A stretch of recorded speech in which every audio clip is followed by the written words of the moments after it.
Okay, our first participant is outsourcing from Malaysia. Hi, outsourcing.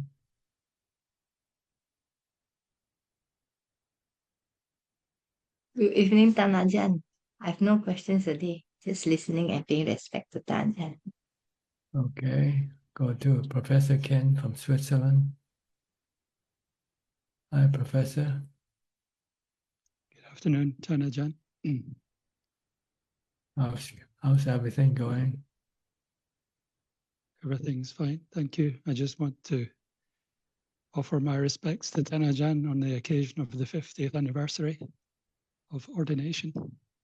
Thank you. 50 years passed by very quickly.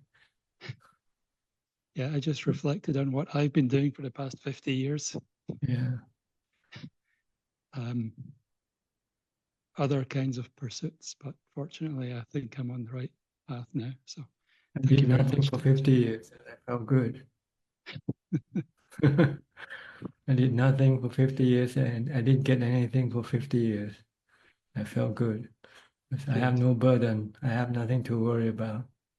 Exactly. What you have to lose sooner or later, one day. When you got nothing, then you got nothing to lose. Yeah. These are things I'm beginning to understand now, Tan Ajahn. So Yeah. thank you for your guidance. That's the secret of dukkha, see. Dukkha is what you have. When you have something, you worry about what you have. When you don't have it, then you don't have no worry.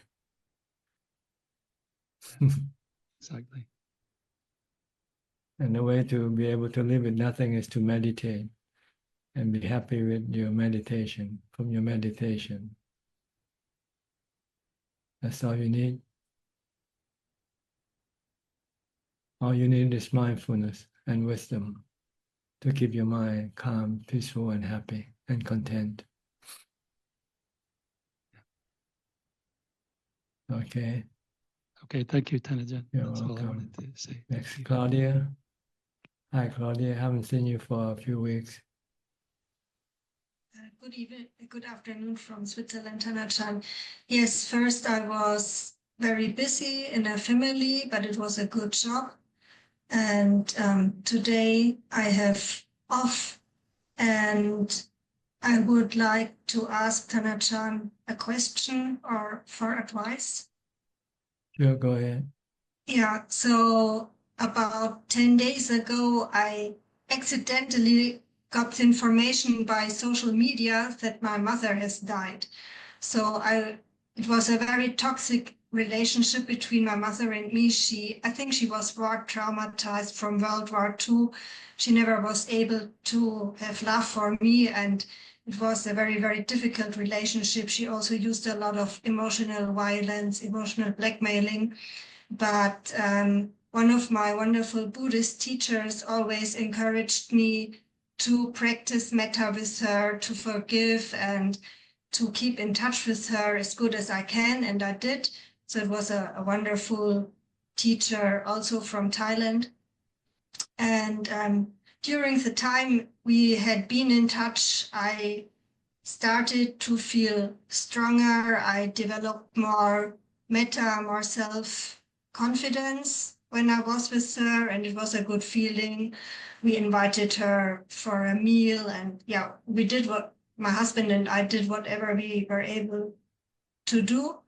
And I was very grateful to my teacher that he encouraged me to do this. And about half a year before she died, she let me know that she doesn't want to have contact to me anymore. And it was a very harsh message she wrote to me. So I didn't get in contact with her again. I feel a little bad because I was not able to keep the promise I gave to my wonderful Buddhist teacher. But when she let me know, like it's over, I didn't have the power anymore to try it again.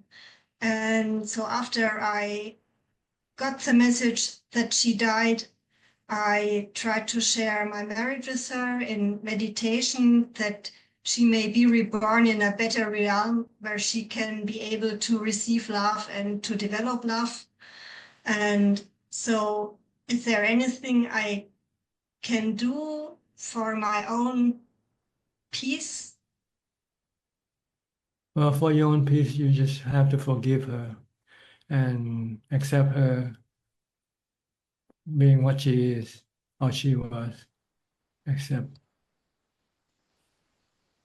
Don't try to make her to be something else that she is not.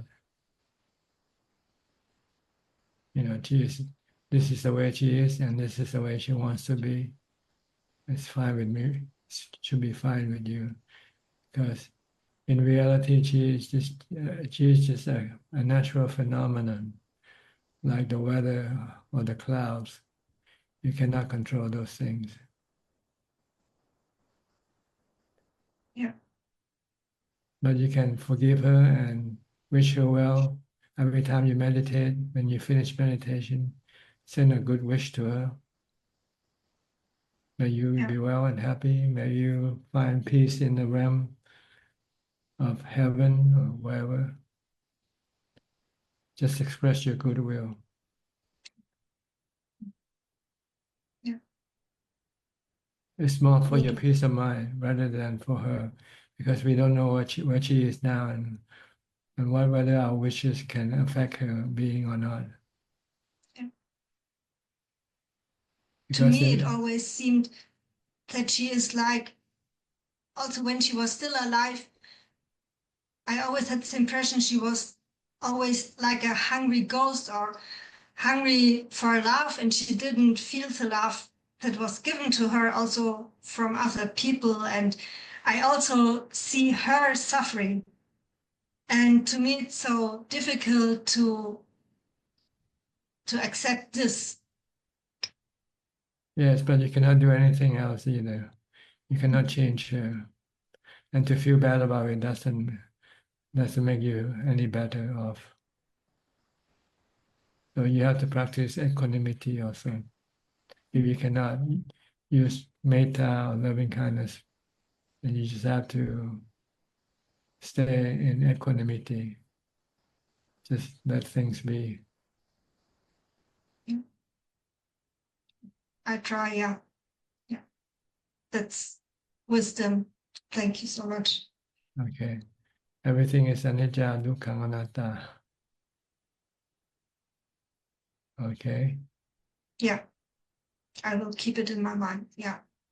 What's most important is to keep your mind safe and peaceful and calm from any form of suffering. Okay. Thank you, Tanajan.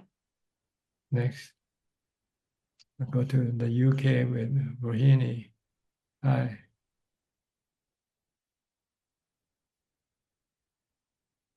Good evening, Ajahn. I haven't got any questions. I just want to listen. You have nothing to report. No, I just continue with the meditation as Ajahn advised me to do, and yeah, it's going well. So now I switch to Buddha. I think it's much better now. So when I'm not doing city meditation, I just continue with Buddha. Yeah. Are you happy with your practice so far? Yes, I'm very happy. Thank you.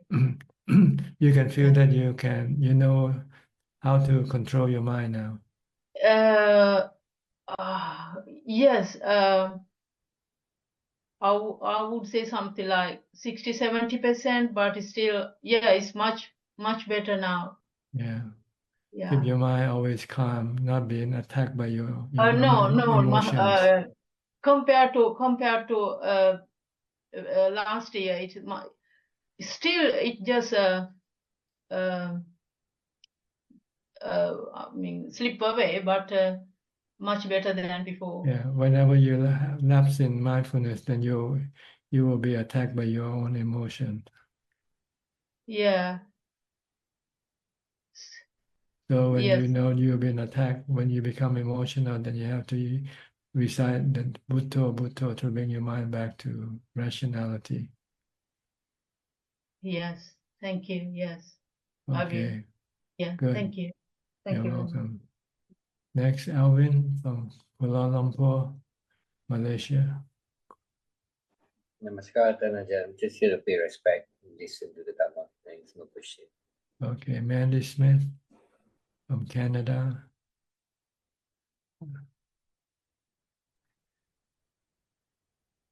Nice to see you, Ajahn. My practice is going well. Still need to include more meditation, but my mindfulness is pretty good.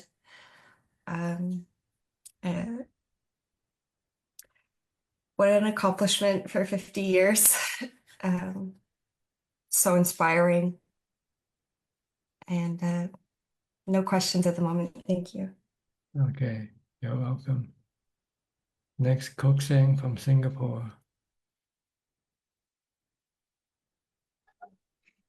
Good evening, Ajahn.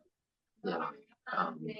Last week, my body was suffering from a running nose, and I was thinking to myself at that time that I will leave the body alone and I will not take any medicine.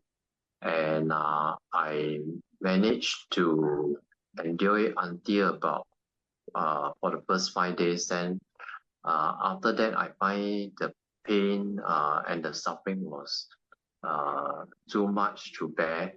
And after that, on the 6 days, I start to look for running nose medicine and consume it for 2 days, and then after that I recover. So I was thinking to myself, does that mean that I have not passed the test of leaving my body alone? Because I have to consume medicine after the 5th day. I find that it's too my mind, it was not able to take the suffering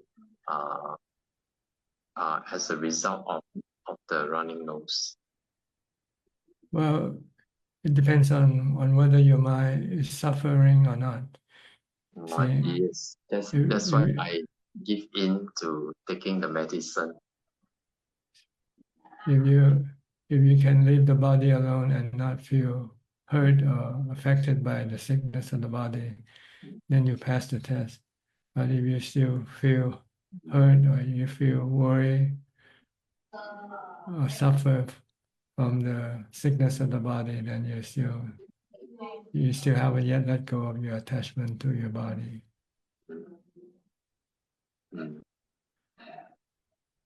But it doesn't mean that you cannot take medicine or look after your body. It's just a matter of when you want to take the test. See, if you want to take the test, then you want to leave the body alone completely.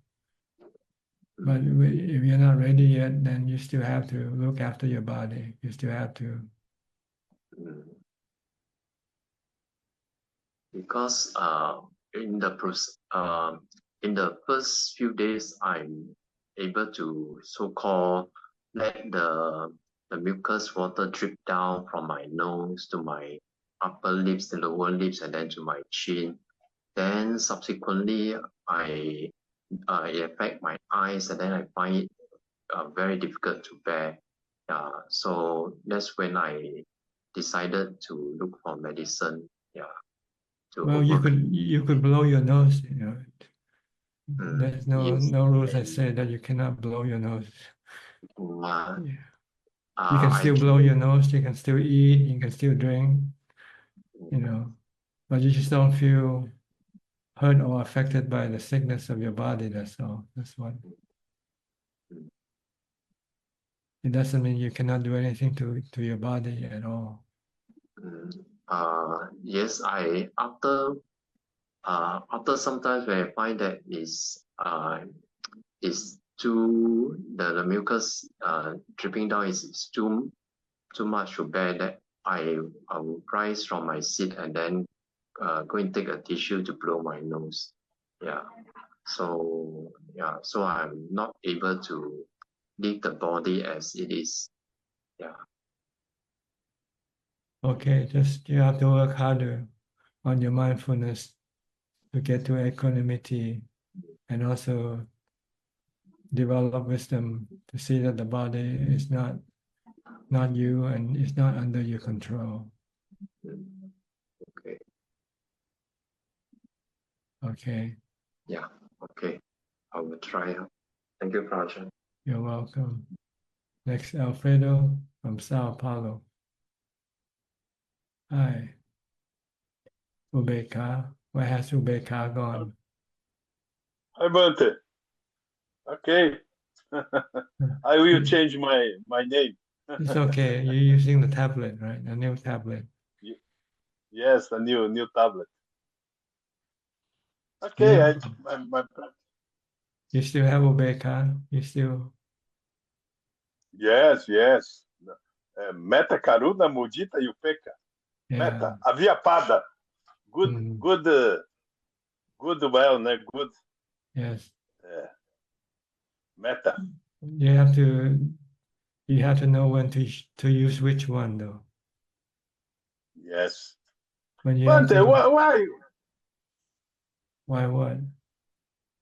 Why we are bad say for other peoples because Theravada not have compassion? It's not truth, Bante. No. Mahayana had compassion. Theravada not have compassion. It's not truth, Bante.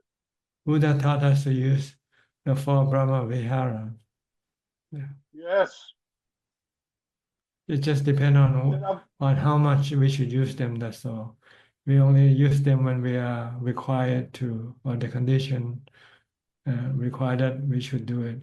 If there's no condition or cause, then we don't do it. We don't go around and spend our whole life trying to help other people and not doing our own work, you know. We have our own work to do. We have to do our liberation from dukkha. But if someone should come across and need help, if we can help, then we would help them. See? But we don't go search for people to help. This is not our mission. See? Our mission is to help ourselves first, to liberate ourselves from dukkha first. And this is what different from the Mahayana perception. Mahayana goal or perception is to help other people first before helping yourself. But how can you help other people when you cannot help yourself?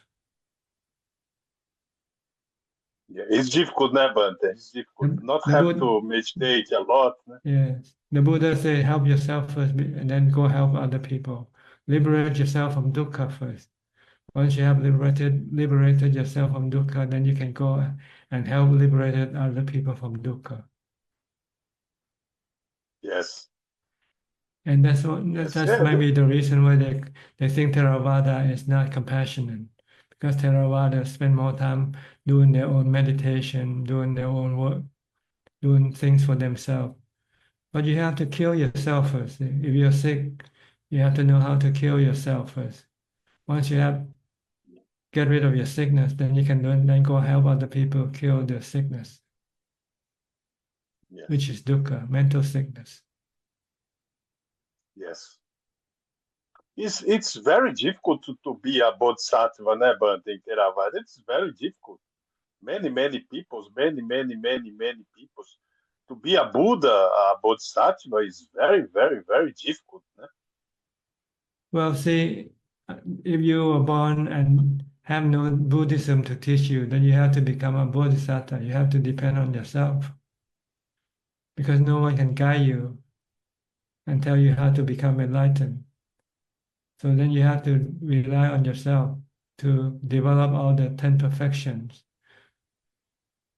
But once you come across the teaching of the Buddha, when you came across Buddhism, then you don't have to to do this on your own. You have someone who already reached the enlightenment and can teach you how to do it quickly and easily.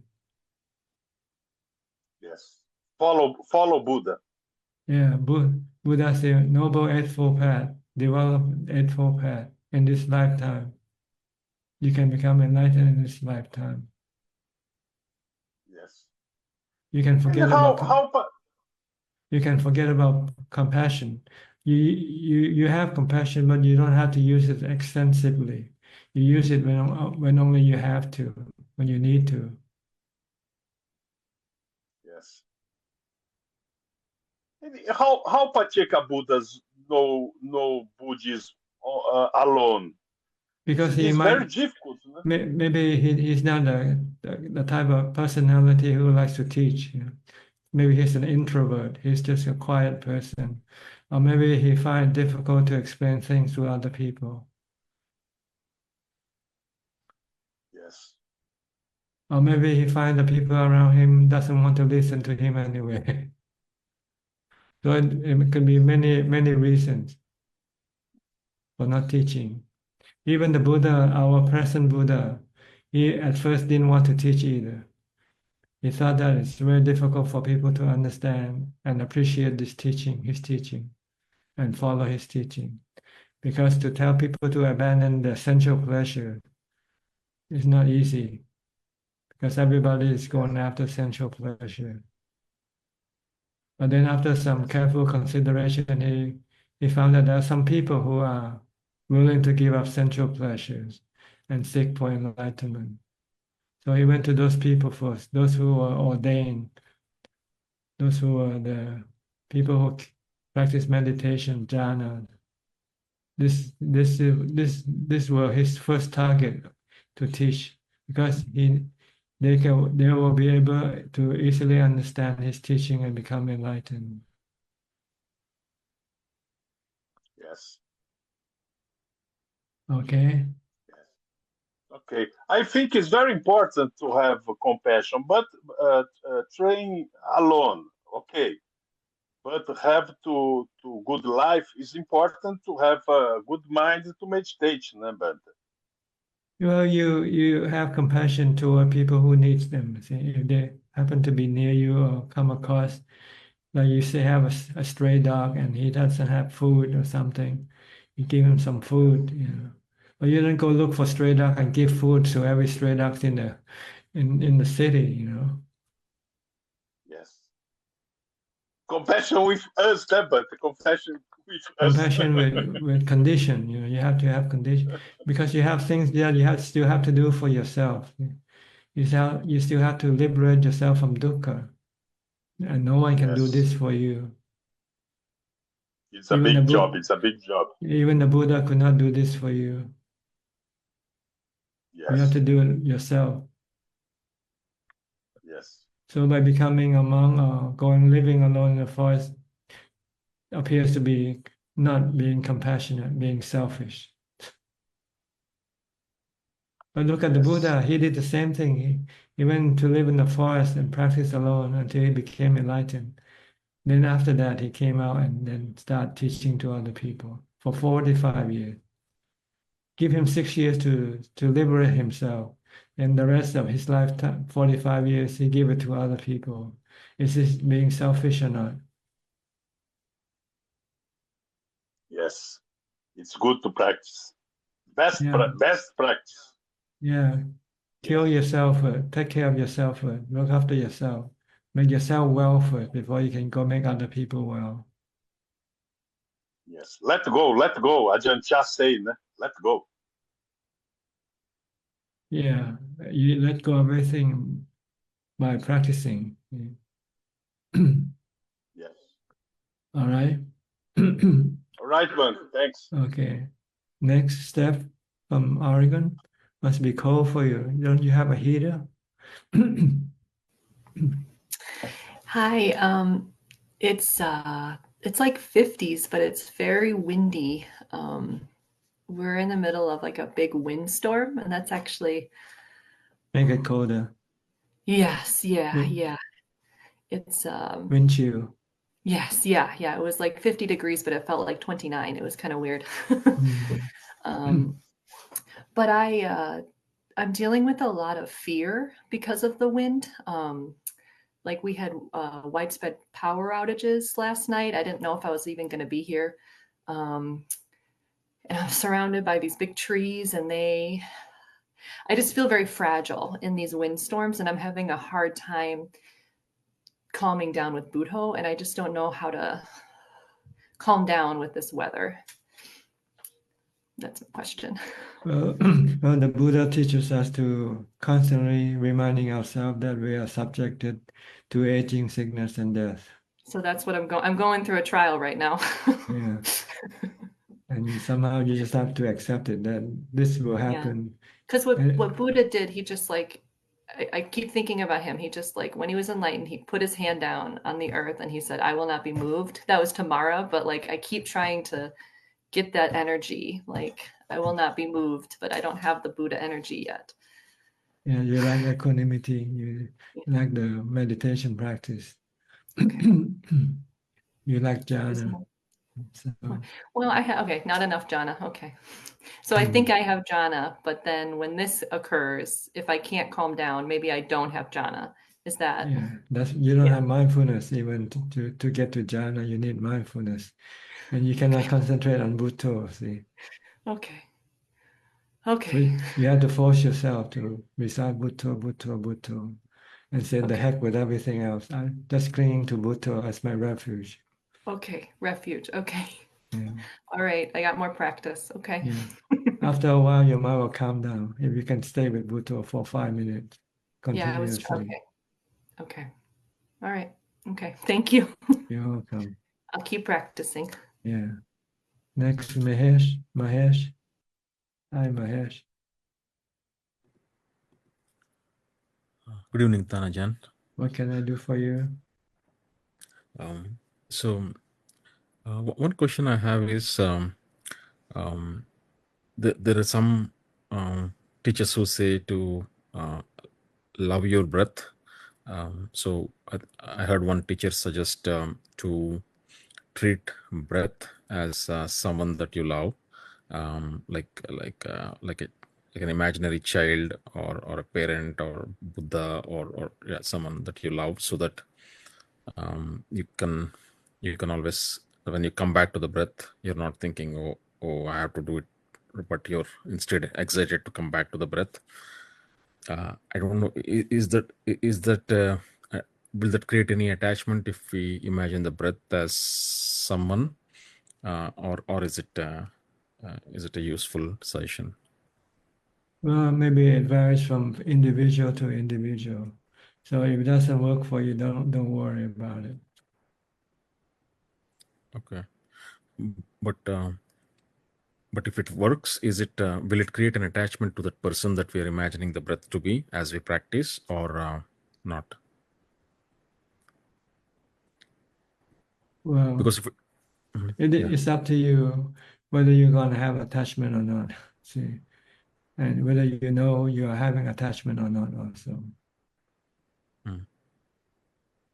So if you know you're having attachment, then just stop your attachment. The attachment can cause you to have suffering. Okay. But common sense tell you that your breath is not your sons or your daughter or someone you love. Your breath is just the air that comes in and out of your body. That's all. Right. Yeah, it's a temporary imagination to make me want interested to go to in your breath. Yeah. Right. Okay. Yeah. Yeah. I don't know if that works or not. This is the first time I ever heard of it. Oh, okay. Okay. And other question is like keeping the eyes open during meditation versus closed. Like when do you recommend any time to keep the eyes open? Generally, it is to recommend to keep the eyes closed. I understand. Yes, you should close your eyes to stop your defilement from coming out to the eyes and to other objects. You want to keep your defilement inside. So you have to close all your sensual organs, then the eyes, ears, nose, tongue, and body. But the eye is the most important gateway for the defilement to come out and to disturb your mind. The other organs, the sensual organ, doesn't affect as much as the eye, because when you see something, you start to think and you start to have ideas about what you see instead of focusing on your breath. So it's an easily way for you to be distracted if you open your eyes. So it's better to close your eyes. What if I face a wall and keep my eyes open? Not all meditations, but some let's say if I'm sitting on a retreat or in one of the meditations, to face the wall and keep the eyes open, lowered. What's wrong with closing your eyes? I think sometimes I don't know if I'm getting into drowsiness, and when I keep my eyes open, I'll know, because I'll feel like my eyes are becoming closed. If I have drowsiness, I guess that's the only thing. Yeah. Well, you can try it, see how it works for you between closing and opening your eyes, facing the wall. Okay. If it works for you or not, I don't know. But eventually, if you want to enter the jhana, you have to withdraw from the body. Okay. If you're still looking at the wall, then you might be attached to the wall, the image of the wall. Okay. And another question is, like, for several years I've practiced Zen meditation where I didn't use an object, but whenever I realized I'm lost in thought, I just let go of thinking, and then again just come back to no object, right? Like come back to just sitting. So during a retreat recently, I did like just a one day thing, one day retreat kind of a thing at a local center. I was doing all anapanasati, like mindfulness of breathing, closing my eyes. During such retreats, in the middle, since catching the breath is being with the breath becomes difficult. The first one or two sittings is good, but then later on, trying to get to the breath I don't stay on the breath. It's getting difficult. So if I switch on one of the sits without using breath and keep my eyes open, looking at a wall, and then just keep coming back whenever I get lost, is that a good thing to do, or is it better to just close my eyes and just try breathing, try mindfulness of breathing? Well, you have to experiment, I guess, for you, which one works for you.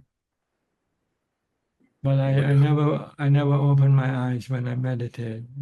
I close my eyes and watch the breath. I recite the mantra. Okay. And even not using an object, not using breath as an object and letting off thoughts, even that is kind of, you probably, it's not a good idea. Or you repeat the question again? The dog barking is. Oh, okay.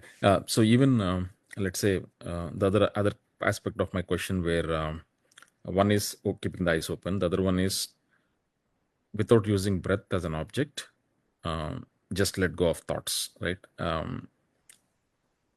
Is that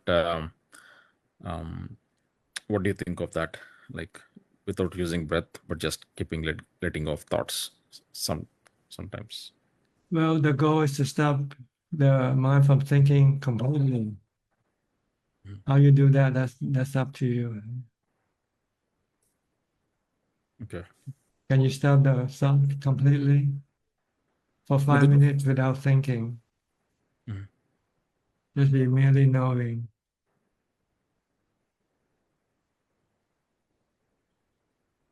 Okay.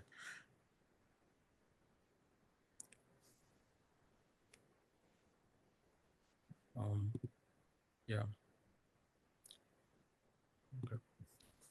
Okay. Okay. Yeah. The goal is to stop thinking.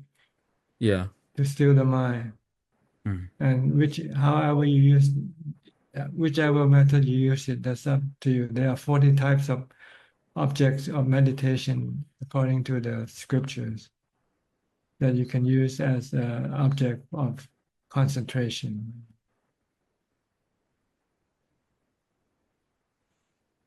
I think one of them is empty space also. Can you imagine, just imagine empty space in your mind? Close your eyes, or you still have to close your eyes. Imagine. Or maybe you look at blank wall and say, this is empty space for you. But using and not using any object, is that, does it even work? Like, because in Zen mainly this is just sit and look at the wall, and just if you're caught up, let go, and you're caught up, let go, kind of. That's what I've done for several years. I cannot say anything about it because this is not my practice. So you have to do it and try it out yourself. Okay. Yeah. All right. Thank you, Tanajan. You're welcome. Next, Cove from California. Hello, Tanajan. No questions today, just wishing you well. Okay. Next, Rasi from Geneva, Switzerland.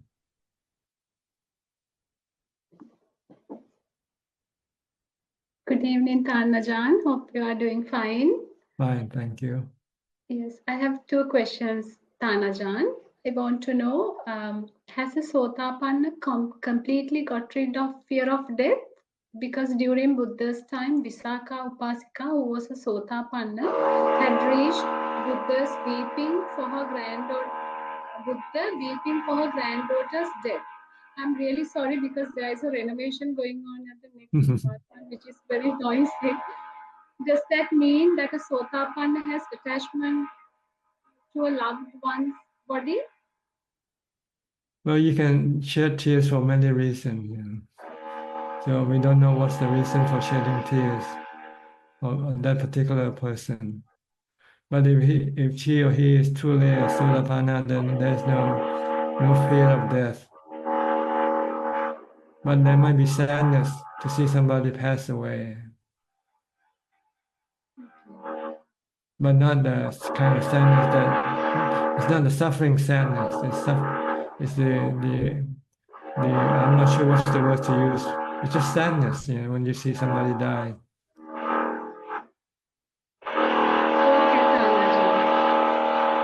It's really disturbing. All of a sudden it started. Yeah, okay. It's okay.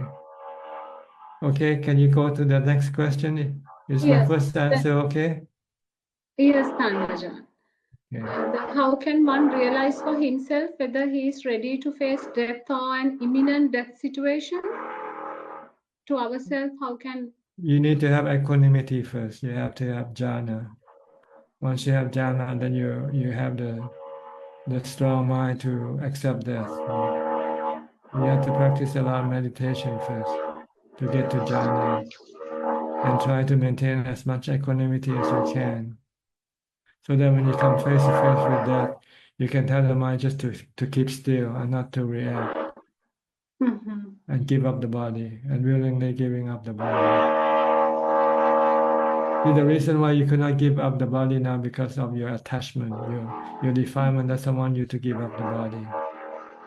And that's the cost of your dukkha, not willing to give up your body, wanting to keep your body to yourself still. But with equanimity, with jhana, then you have let go of your attachment temporarily when you're in jhana. In order for you to let go of the body permanently, you have to see that the body doesn't belong to you. It belongs to nature. It's anicca, dukkha, anatta.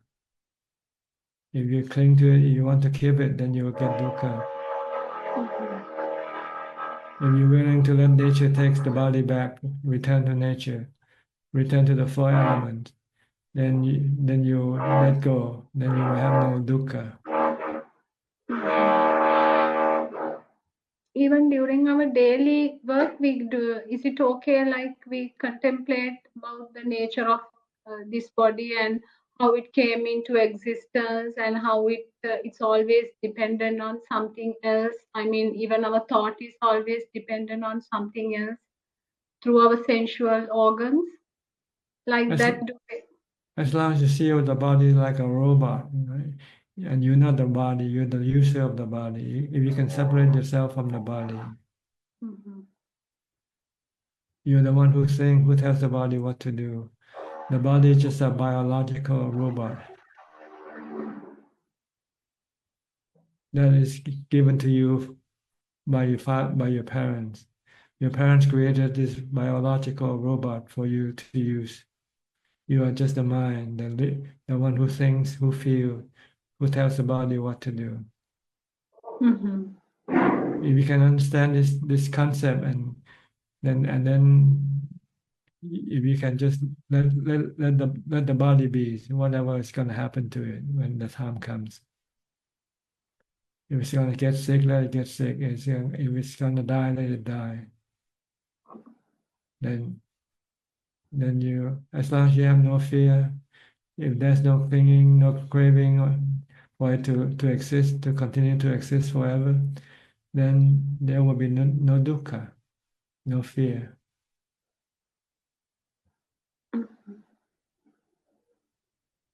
So you need both. You need equanimity to support your perception of wisdom.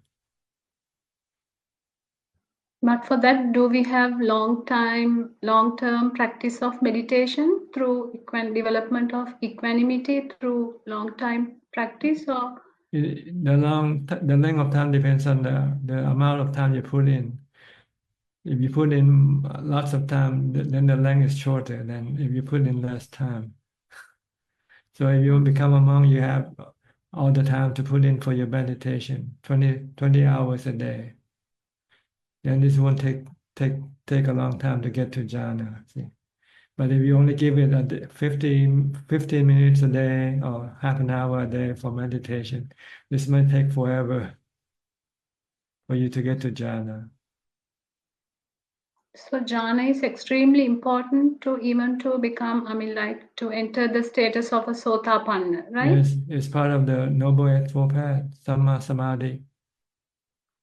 And before you can get to Samma Samadhi, you have to have Samma Sati, right mindfulness.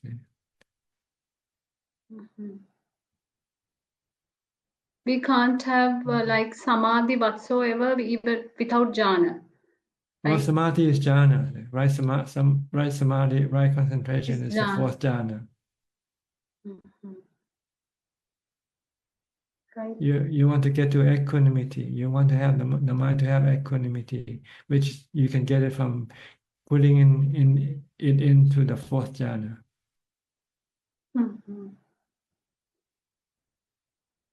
It is crucial to become a sotapanna. Yes, definitely you have to have equanimity. I see. You might have it from your past life, your mind might be calm and cool and not emotional. So you might not even know that you have equanimity, but you're someone who is cool and calm and doesn't react emotionally to anything. Then maybe when you heard the Buddha's teaching to tell you that the body doesn't belong to you, it's not you, and you can see that, then you can just let go of your attachment to it easily. Okay, that characteristic has to be there within me for that, no? Yes, are you cool and calm and not reacting emotionally? No, I'm not. Most of the time, yes, but in certain occasions, not. Yeah. So you have to practice more cool and calm, more meditation. Okay. We have wisdom. We know the body doesn't belong to us. We know it's made from the four elements, but we still cannot overcome our attachment. The strength of our attachment is too strong, stronger than our strength of detachment, which is equanimity. I see. So you have to develop more equanimity. The stronger your equanimity, then the easier for you to let go.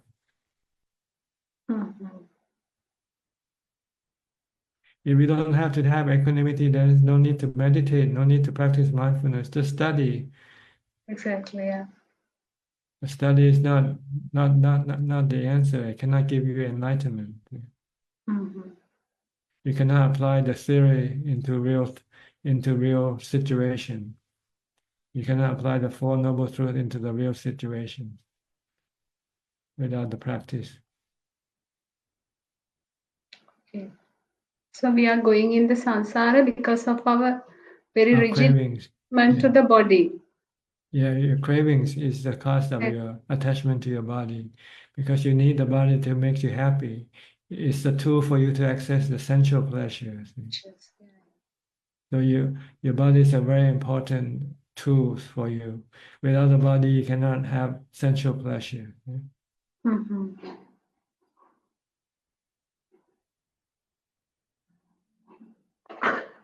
Okay. Okay, Tanajan. Very happy to see you, and I wish you good health. Okay. Always, Thank you. Tanajan. Thank you. Same to you. Sadhu. Next, Suchi from the UK. How are Good you? evening. Good evening to you, Tanajan. Yes. How are you? I am all right, thank you. I hope you are also. Yes, I am. Thank you.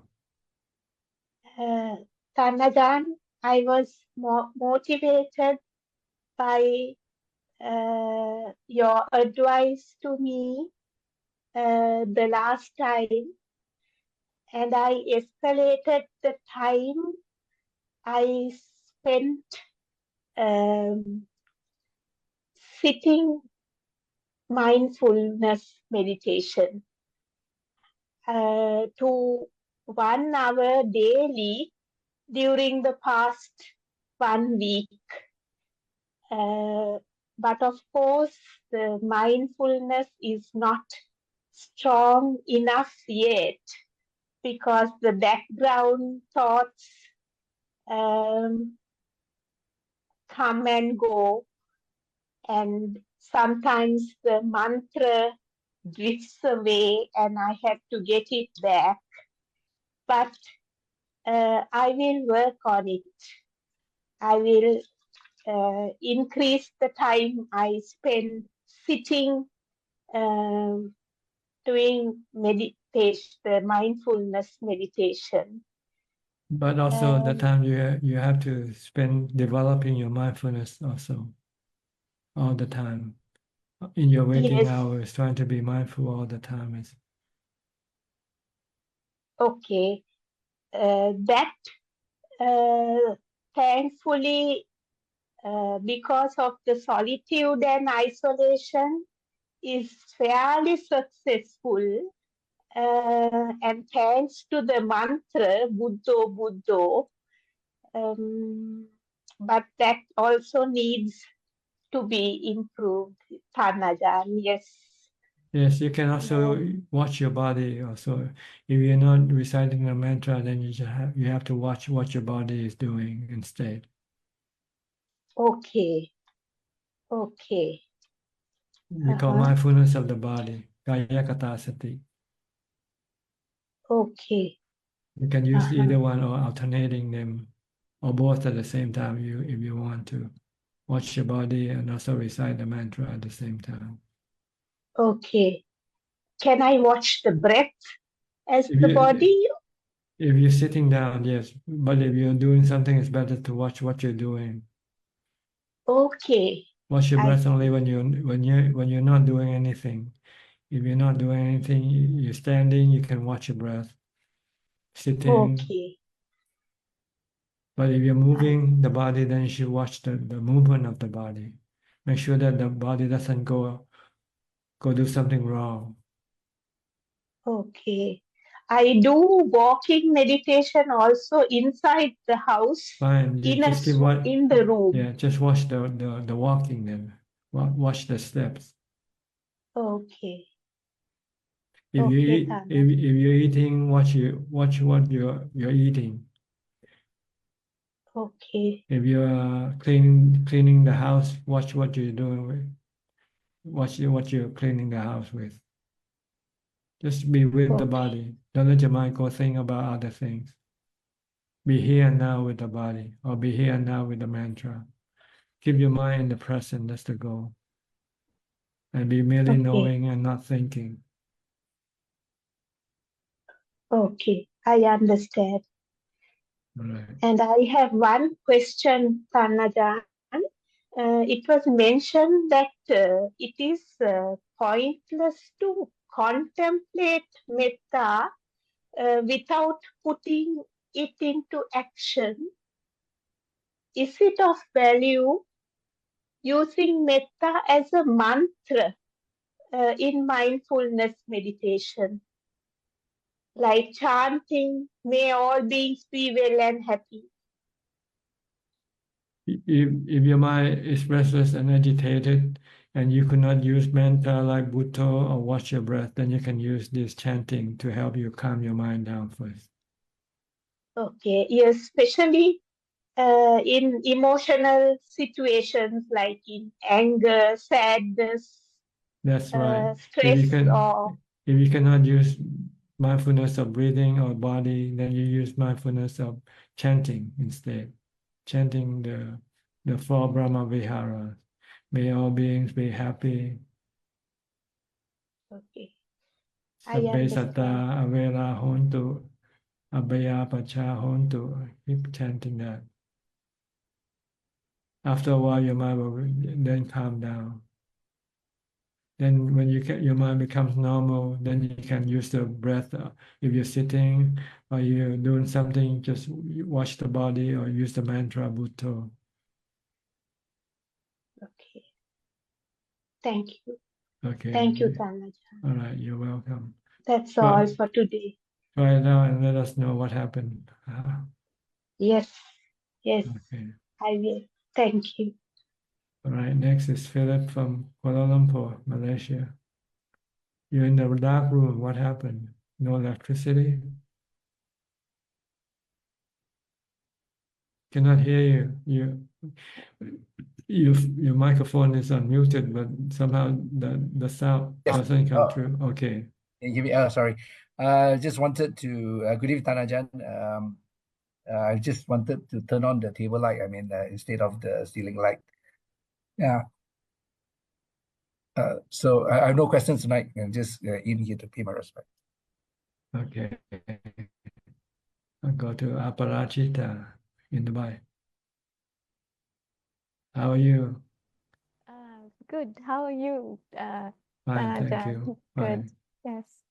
I wanted to just share like a few weeks or months ago, I asked you, would it be good to spend some time on my own? And I wanted to do that. And you said you have to decide.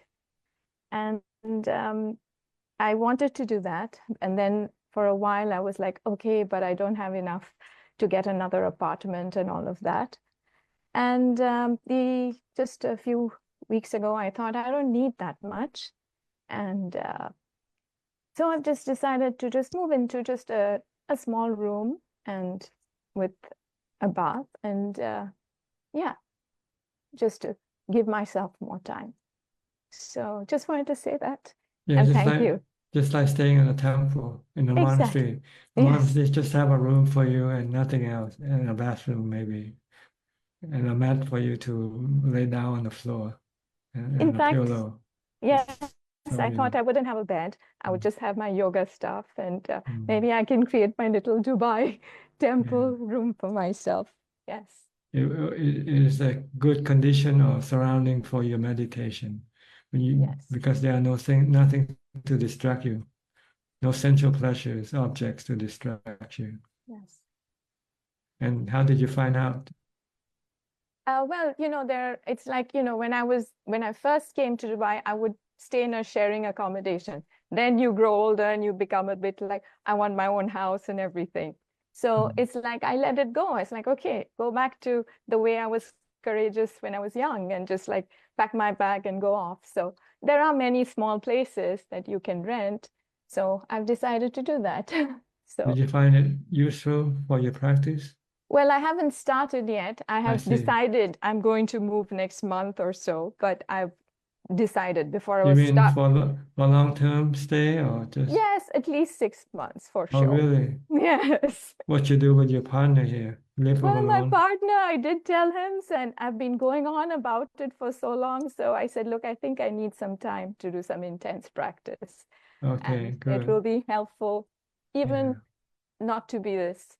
So Yeah, he's helpful. I think it's good to Yeah. be able to find a place where you can be alone and be able to do the practice. Yes. So Like I did when I quit my job and I have a small house, you know, I live alone.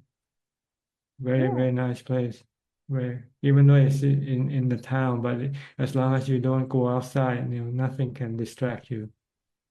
Yes, I mean, I will just continue with my work and job, of course, but it will still give me, like, I don't have to do any housework or anything or think of anybody. Just for 6 months, I think it's all right to do Good. that.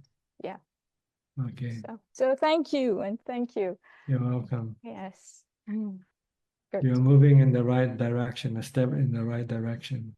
Okay, that gives me goosebumps, and I feel much more Okay. happy. Thank you. Thank you. The next step is to have more time for practice. Reduce Yes, down maybe. your workload. Well, I guess if I reduce my expenses, I don't need that much work too. That's So right. that's That's good, right. right? Yeah. So yeah. So I'll let the practice take me. So Okay. Good. thank you. Thank you. You're welcome. Next, Nining from Indonesia. Yeah, Ajahn. Ajahn, good evening, Ajahn. I'm very happy today. My mother invites me to visit Ajahn. So I have already managed everything and already issued the ticket and everything from the end of March until early April. So, but the fact is, kisera sera, what will be, will be. But I have managed everything. That makes me very happy. Yeah, you do your part, and then whatever happens, let it happen. Let it be. Yeah. You do Yeah. the preparation, and when the time comes, if it's going to happen, it's going to happen. If it doesn't happen, it doesn't happen. Doesn't matter. Yeah. Thank you, Ajahn. Just to inform Ajahn about this. Thank you, Okay. Ajahn. You're welcome. Nothing else? Yeah, nothing else. Okay. Keep on practicing, Ajahn. All right. Go to Lynn also from Indonesia. Hi, Lynn. Good evening, Tanajan. Hope you're well. Yes. How's your practice? Oh, very good, actually. So, You still continuing with your practice? yeah, yes. Okay, good. Because I stay by myself, so it's easy for me to do practice at home and also at work. Yeah. Don't waste your time without you doing the practice. Yeah. Yes. Like when you mentioned before about when we get emotional, that's actually an indicator that we are not mindful. Mindful. Yeah, Yes, you lost your mindfulness. that's true. So when I realized that, I will go back to sitting meditation to calm myself down and to get that mental energy back up again. Mm-hmm. The sooner the better, because then you won't lose too much balance of your equanimity, your calm, your rationality. If you leave your mind to become longer emotional, then it will be harder to bring it back also. Yes. So as soon as you realize that you are losing mindfulness and being more emotional, then you should either use a mantra or go sit and meditate if you can. Mantra works very well for me, especially that dukkha anicca anatta. When I keep reciting that, I can calm myself a lot faster. That's good. Yeah. I've got a question tonight about the Four Noble Truths. So what is the Four Noble Truths in terms of the death of our loved ones? In terms of what? The death of our loved ones. The death of our loved ones? Yes. So what are the Well, Four Noble Truths? Yeah. See, we suffer because we lost our loved ones. And the cause of our suffering is because we don't want to lose them. Yeah. But then we cannot stop them from going away because this is the way the body works. Everybody has the same nature. It's anicca, it's temporary.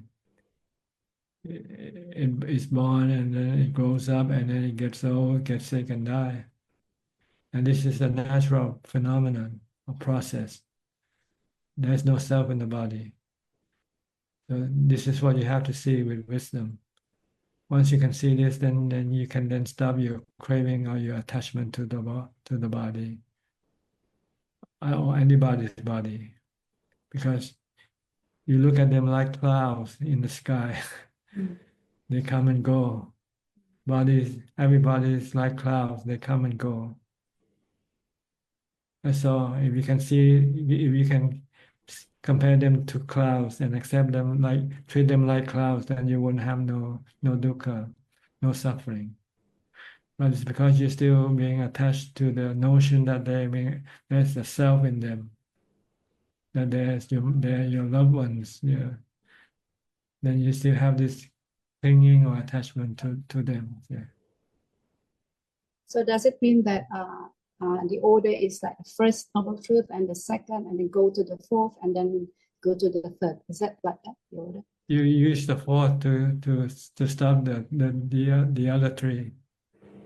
You use the fourth to teach the mind to accept that aging, sickness, and death is a natural process. Once you're convinced, then you will stop your attachment or your craving for the person not to get old, get sick, or die. Once you can stop this craving, then there will be no sadness, no dukkha, no suffering. So, Then this is the third truth, nirodha. okay. You need the fourth truth to be able to understand the first truth, which is anicca. Everybody dies. And then you use the fourth truth to get rid of your second truth, your attachment or your cravings to the body, by telling you that you cannot stop the body from dying anyway, and by craving for them not to die, it will only cause you suffering unnecessarily. So then you stop your attachment or your craving and let the body die. When that happens, then the third truth will appear, nirodha, the cessation of suffering. The suffering that you had will disappear once you let go of your attachment or your cravings for that body, not to die. So is that true that the third truth and the fourth truth can be only attained when we are enlightened? The fourth truth is what you develop, see. Sila, Samadhi, and Panya. The Noble Eightfold Path is the fourth truth. The Buddha said you have to develop the fourth truth in order to understand the first truth, and then let go of the second truth to realize the third truth. Okay. So like we as a lay people, or maybe not enlightened lay people, can also realize those. Everybody can become enlightened if you can develop the Eightfold Path. That's what we are doing right now. We're sitting here talking about developing the Eightfold Path, mostly about sammasati, right mindfulness, and right samadhi. And we also talk about right view, which is anicca, dukkha, anatta. So once you have this in full gear, then you can apply it when you have dukkha. When you lose someone you love, then you can say, oh, this is natural process. This is anicca. Then when you have dukkha because you cling or you crave for that body not to die, but you know that you could not stop the body from dying anyway. So why cling or why crave for that body not to die? It's senseless. It doesn't make sense. It only costs you dukkha. So when you realize that, then you stop this craving or desire for the body not to die. Then when you let go, then let go of your cravings, then the third truth appears, the cessation of suffering that is being caused by your cravings for the body not to die. Sometimes we can be partially realized that. So does it mean that we are partially enlightened? Well, you're just doing the homework. See? You have to face the real thing. Maybe not so much with other people dying, but with yourself dying, this is more important. You might be able to let go of your attachment to other people's body and don't feel bad about it. But when it comes to your body, this is the strongest part of your attachment. And you have to prove it to yourself by taking a test, like exposing your body to some form of danger. And to see how your mind reacts under that situation.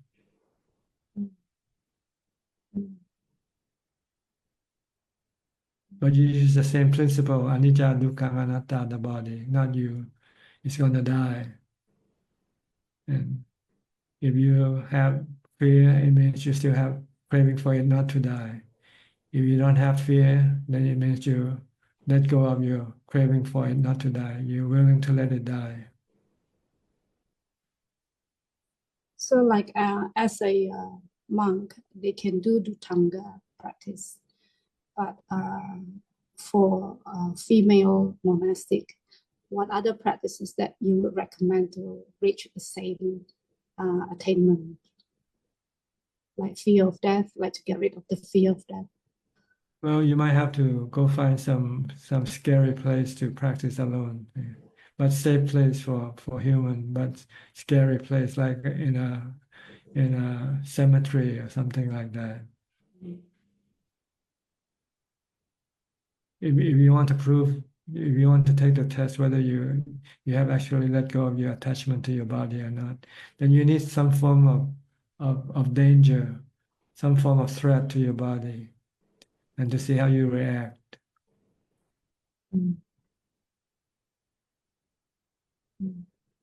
Or maybe if you live alone, somehow you have somebody invading your house and see at night and see how you react. But that won't happen. You never know. Anything can happen. Anything can happen. Or like Steph just said, she had a storm, and she had lots of big trees around her. She's afraid that maybe the tree will fall down and crush her or something. This is a form of danger that you can use to see whether you can let go of your attachment to your body or not. I had that kind of experience like having a storm at night, but I was in a monastery. So yeah. So you need some form of meditating in danger. a meditation Maybe you hall, have fire. and it was dark, You have forest and fire or something happening, a fire in your house, and see how you react. okay. I didn't pass the test for fire though, because we had a fire drill in the monastery, and then I thought it was real. So I was running like all over the place. So I failed the test. Okay, then you have to practice more mindfulness, more meditation, and more wisdom. Okay. Yeah, thank you very much, Tan Ajahn. Hope you well and healthy. Yeah, you're welcome. Next, Ricardo from Uruguay.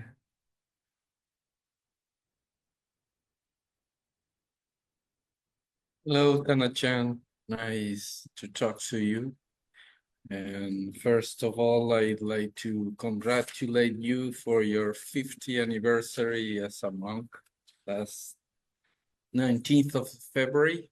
Yes. And I hope 1975. Yes, I remember that. I remember that day. A good day. It took a lot of effort to get to that point, though. It's not easy to decide and then eventually took the plunge. But once it's taken, then everything is good. Everything just flow toward your goal. No hindrances, no obstacles.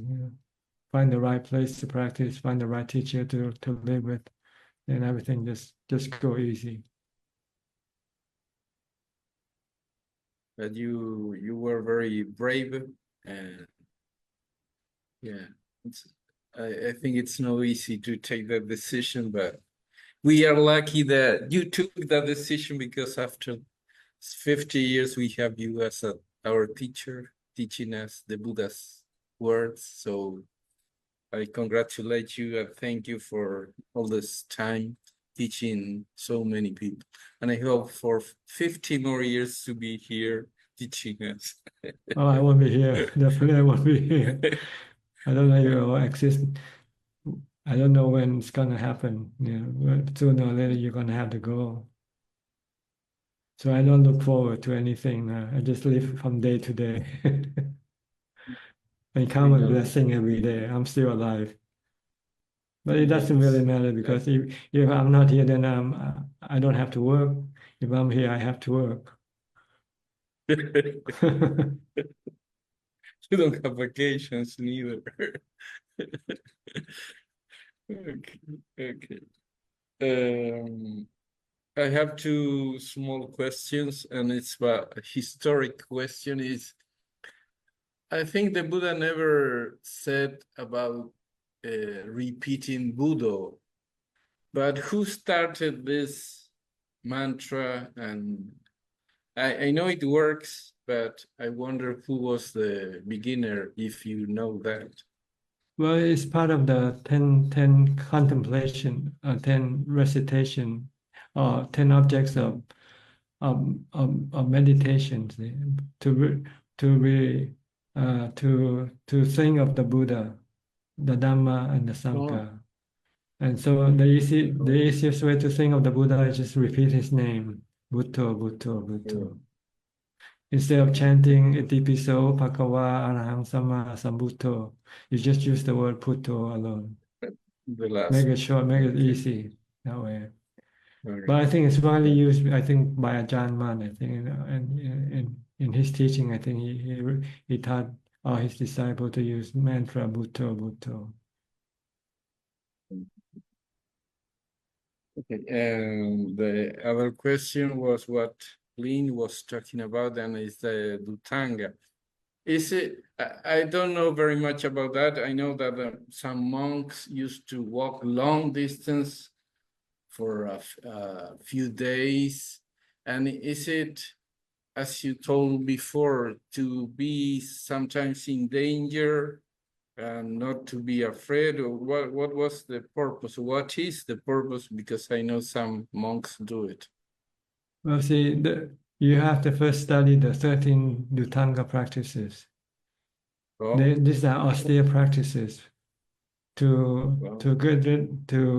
tame or to soften your cravings, your desire, your greed for comfort, for physical comfort. So Buddhas, I think they divide into about 3 categories: the usage of the robe, eating, and place to stay, and practice. I think there are 13 of them. Like going on arms round is one Dhutanga practice, to encourage you not to be lazy. If you want to eat, you go on arms round. Because once you become well-known, people might want to bring food to you and offer you. But if you don't want to be lazy, you don't want to be pampered, then you have to go out every day to collect food. This is Bindabada. And eating food in the bowl, put everything in the food in the bowl. Just make it that you don't want to enjoy the food. Like if you enjoy food, you want to put the food in separate plates, right? But once you put it in the bowl, then you mix it up. Then it's just not for pleasure of eating. It's just eating for filling the body up. That's all. So these are practices they call Dhutanga, austere practices. And one of them is, the other one is where to live. The Buddha said a good place to live is in the forest, where it's quiet and it's away from distraction. And that's why monks go into the forest for Dhutanga. It doesn't mean walking distances. This is not Dhutanga. Oh, okay. But you have to walk, because in the forest there's no road, no cars. So you have to walk. but you still have to live not too far from a village to collect food in the morning. So normally you stay about 2 or 3 kilometers away from the village in the forest nearby, so that in the morning you can walk to the village and collect food for you. So the purpose of going to Thangka in the forest is to seek seclusion, to be away from distraction and physical comfort. Too much physical comfort can make you lazy to meditate, to practice. If you live in a forest and you have no safe place to protect you, you are more alert, you are more mindful of the surroundings around you. So this is the purpose of Dhutanga, the living in the forest, to assist your meditation practice.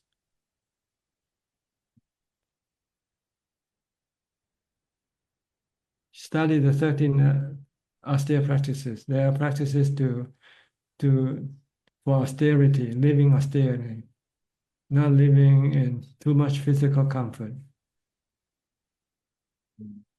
Because when you are comfortable, you are lazy. When you're not comfortable, you have to strive, you have to work harder.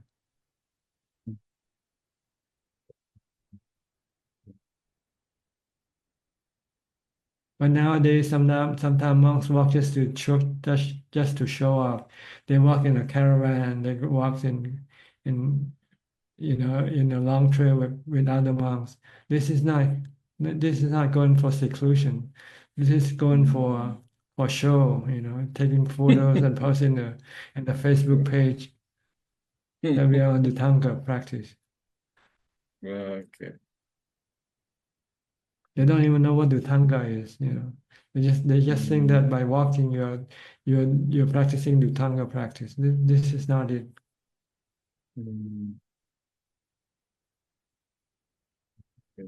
Very clear, and I thought as I saw many pictures, people Yeah. walking, I thought that was what it was. Yeah. So And normally you thank should for- go alone or just 1 or 2 with you, and not in a big group. with a You- camera. You want to be alone. You want to be in solitude, in seclusion. Okay. Okay, good. Understand now? But I still Clear. encourage you to study the 13 Dhutanga practices. You can search in the internet. All right. Yes. I with a friend, we are planning to spend the whole month of June in Dhutanga. Yes. Mhm. Yes. Okay. Okay. Thank you, Tanajan. You have to be alone though if you want to practice the real Dhutanga, not with your friends. Oh, no, okay. You have to practice alone, seclusion. I mean, you can All go right. together, but when you get to a place, then you have to separate and All and right. meditate keep a few distance away from each other, All right. so you don't socialize, you don't talk, Yes. and you engage in just chatter or anything like that. You want to go and separate. Because maybe when you're first starting, you don't know how to go it alone, then you might have to go with someone experienced to show you how. But once you know how to go alone, then you usually go alone. Okay. That's the purpose of Dhutanga, to seek seclusion in the forest. All right. Okay. All right. Very clear. Very Okay. clear. Thank you. You're Be welcome. well. Next, Gary from Singapore. Evening, Tanajan. No questions. Just happy to be listening in. Thank you. Okay. Intan from Indonesia.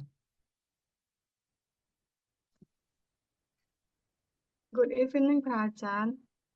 I just pay respect to Prajan and keep learning and practice. Okay. Good. Be mindful all the time. Practice mindfulness all the time. Okay. Yes, okay, Prajan. Thank you, Prajan. You're welcome. Samanji from Sri Lanka.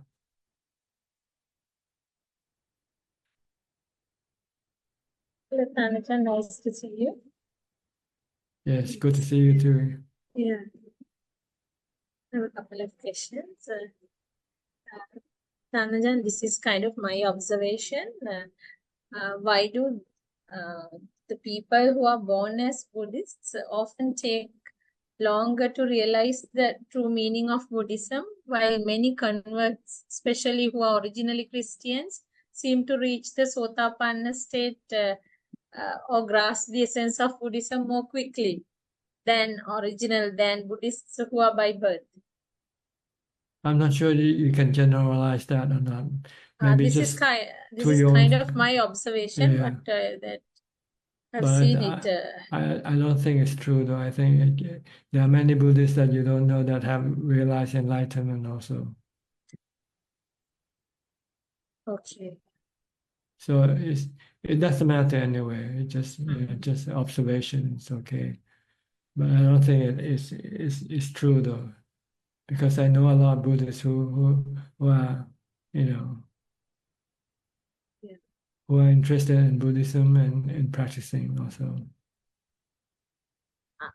Okay, Tanajan. Now, my next question is, we know that the Buddha as Bodhisattva completed the paramitas over several lifetimes and was born as Prince Siddhartha in that particular birth, in his final birth, to become a Buddha. But why didn't he achieve enlightenment immediately instead of practicing for 7 years before finding the middle path? Because he didn't get to the wisdom part yet. See, he didn't develop full wisdom. He didn't understand. He didn't know the Four Noble Truths yet. So he need to.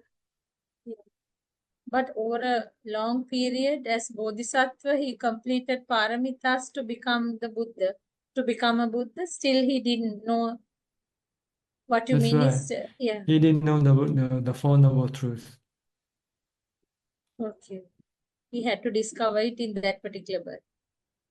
In his last birth, when he discovered the Four Noble Truths, then that means he become fully enlightened. See. And you just mentioned, maybe during your conversation with one of the participants, you mentioned according to scriptures, there are 40 types of objects to focus on when meditating. Now, I would like to ask which one is the best, or does it depend on individual preference? I mean, the object of focus. Well, all these 40 objects of meditation, they sometimes have specific, what you call, reason for using it. Yeah. Like when you're angry, you use metta, for instance. When you're angry at someone, you use metta, loving kindness, to calm your mind down. If you have sexual desire, then you have to use asubha, for instance. But generally speaking, for developing mindfulness, for meditation, for jhana, you usually use the recollection of the Buddha, Dhamma, or the Sangha, or you use the mindfulness of breathing, recollection of death, for instance. This can be objects of your meditation. You have to study the 40 Kammathanas. I cannot remember all of them. Where can we find them? Just search in the Google 40 Kammathana. 40 Buddhist meditation objects or something like that. Yeah, Thanajan, my next question is maybe related to psychology. I think I read this somewhere that there are brainwave states such as gamma brainwave, delta, alpha, and all. Like I read somewhere that entering jhana is a bit similar to reaching the gamma brainwave state in psychology. Do you know anything? I mean, is there any truth to this? Well, see, the mind and the body can have effect on each other. So when the minds become calm, then the body also becomes calm. And so the brainwave will will be different from when the body is not calm. So they actually measuring the body, not the mind. Yeah. But just the effect the mind has on the body. Okay. But I think that I had one person asking me that he has a watch that tells him that he goes to sleep when he's in jhana, when he's actually meditating. I said because the watch cannot measure your whether you are mindful or not. See. When you're in jhana or when you're in samadhi, it's like going to sleep. But the difference is that you're not asleep, you're still mindful. If you sleep, then it means you don't have mindfulness when you go to sleep. But it's the same state that the watch is measuring with the body. Thanajan, thank you. And my next question is, Thanajan, how to use breath meditation, breath observation into daily life as a form of mindfulness practice? Breath observation. Observation of what? I mean, observing breath. How can we make use of that in our day-to-day life as a form of mindfulness practice? Or you only use it when you sit down and meditate. You cannot watch your breath at other times. You should watch your body at other times instead. Activities, okay. Yeah. Watch what you're doing. When you're not doing anything, or when you're sitting down or standing still, then you can watch your breath. Okay. So how can watching breath help us overcome distractions? Maybe when we focus on breath, we forget other things. Or, Can you repeat again? I mean, how to use, how does watching breath help us overcoming distractions? Because then you ignore everything. So you just keep watching your breath. Like when you're watching football, sometimes you ignore everybody around you, right? So we can, does it mean that we can just watch and concentrate on anything than on our breath? No, because some of the things you watch it can make you become emotional. You don't want to watch anything that makes you to become emotional. So you watch something that is neutral, like the breath. Okay, we don't get attached to breath. That's No, that's there's right. no emotional no need to. involved. Okay. You don't get angry, you don't get sad from watching the breath. Yeah. But if you watch a movie, you can become sad, or become happy from watching the movie. Okay, thanks. And my Okay. last, thank you. And my last question is, Thanajan, do we have to stop offering alms to monks if we get to know that that particular monk is not religious or virtuous? I mean, I'm referring to temple monks. Well, do you still give food to dogs or beggars? This is monks, I mean. I If know, we but get, would you give food to beggars or dogs if they need it? Yes, I usually give to dogs and cats. Okay, if bad monk needs food, you can also give it to them. Treat them like dogs. Okay, but that's bad. But sometimes they call and ask for donations and all. Well, if they don't need it, then you should give it to them. If it's a matter of essential thing that, like, if they will die or if they get sick and they need some help from you, then you should help them, regardless of who they are. Okay. That's okay to say no, Thanajan. Yes, it's okay to say no if you find that he doesn't really need it. He doesn't really need your help. And you don't know what he's gonna do with your help. Sometimes he might abuse what you give it to him, then you should give it to him. Okay, Thanajan. Okay. That's all. Yeah, that's all I have for today. It's so nice talking to you, Thanajan. Yeah, but Wish you good. you shouldn't be not compassionate. When the time requires for you to be compassionate, you should do it. Don't use any excuse, oh, he's bad, Okay. Okay, Even the Thanajan. snake, sometimes you have to have the snake if the snake gets sick, But you just have to make sure that when you help the snake, it doesn't bite you. That's how you have to be careful when you help them. Okay? Thank you so much, All Thanajan. right, you're Nice talking welcome. to you. Okay. Next, Diana.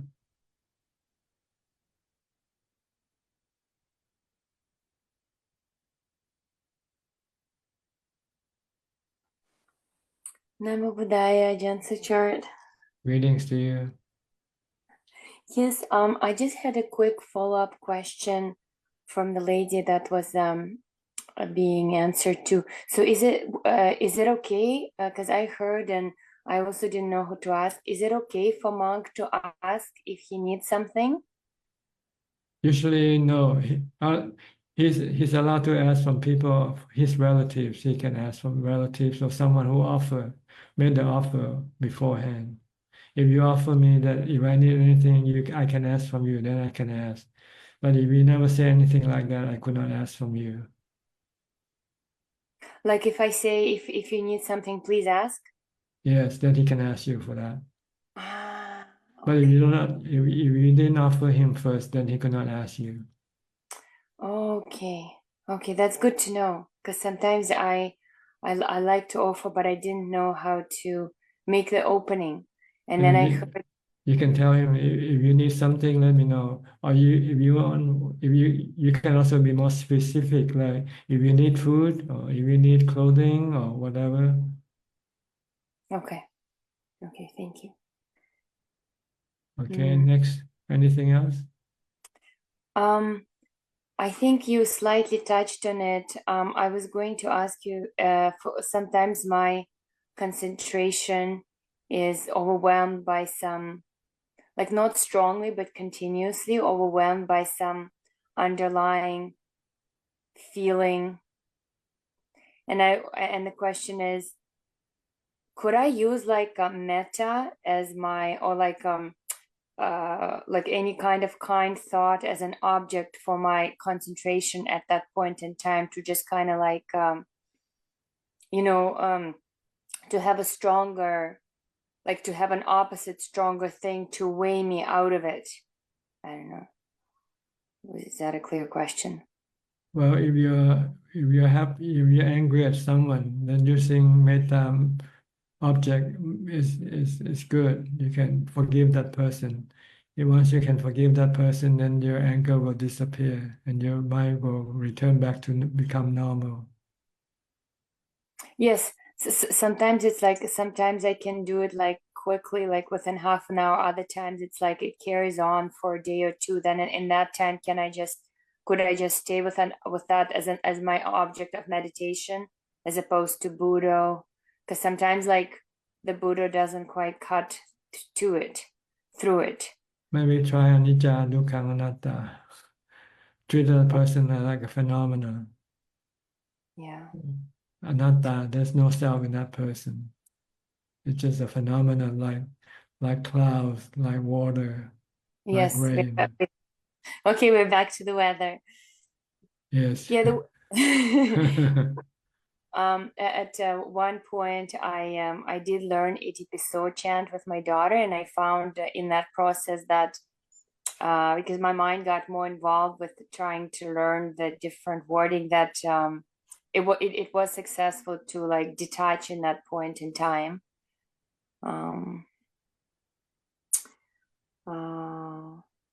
I think I didn't have a lot of sleep last night due to some throat sickness, so I was dozing off today and trying to stay with my breathing and sitting practice. But just going to comment on, I'm back to like 1 day sitting, the 6 precepts, trying to do like the 8 precepts once a week, but sometimes twice a week, like over the weekend. It's not when it's possible. But I just try to like, I guess the biggest change I see is I've become like a little bit softer with myself if the practice hasn't, because I'm in the working world and being with child, like I'm always thinking and preparing what to feed and what to close, what to study. So it's nice to just block off those days and just get away to the temple. Because due to the snow, we didn't do it last week. But Okay, I think that's it. Okay. Just keep up the practice. Keep practicing. Don't give up. Occasionally you might slow it down if you have some other causes. But whenever you can, try to intensify your practice as much as possible. Mm-hmm. But I don't get to the point where you become stressed out also. You have to take the middle path. Yeah, I think I was mentioning like last time, I become like really overwhelmed with all the housework that sometimes doesn't get done. Like a bookshelf broke down and all the books are still sitting on the floor, and eventually like I'll need to fix it. So you have to moderate your practice, reduce your practice load down first, and do whatever you need to do first. Well, it's kind of like I think like I'm not doing like a whole lot, just like one day sitting in the mornings, and then the rest of the day is just taken with mindfulness, going about more or less, and just trying not to, like if I didn't get something done, I'm not rushing around anymore, just really trying to focus on one thing. And like if I find myself that I am trying to do two separate things at the same time, then I just drop one. And like I do become nervous about it because, you know, there's just not enough time to get everything done. But then I just try to breathe and just do what I can, and hope that more time will become available to follow on them. Yeah, just not enough time. Well, whenever you feel there's isn't enough time, sometimes you have to take a look at the big picture. Mm-hmm. What happens if the world should end tomorrow? What's all the time we have for anyway? Try to look at the big picture so that life can end anytime, anywhere. So why worry about too much about this little thing that you have to have time for, or not? Like stop the worry. Yeah. Just focus on. Yeah. You have to occasionally look at the big picture. Where am I going? I'm going to the cemetery. That's where I'm going. Mm-hmm. So why all the hurries? Why all the worries, right? Yeah. So like last month I took 2 days to do like a fast, and I found that the slowing down was very clear and like it was very helpful and useful in terms of lifting out of those thoughts. So I think I might try to get back to that. Yes. Okay. Sometimes your greed can be slowed down by the thoughts of anicca, of impermanent. Mm-hmm. Yeah, you know, I find that on my own, I do feel those tendencies. And then since I'm not on my own, you know, when my daughter says, oh, I want something tasty to eat, I just, you know, I forget. I'm like, oh, I also want something tasty to eat. Okay. Okay. Just keep practicing and keep occasionally thinking about aging, sickness, and death. Don't forget about this.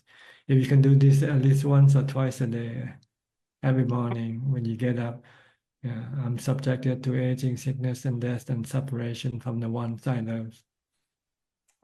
So you don't forget the big picture.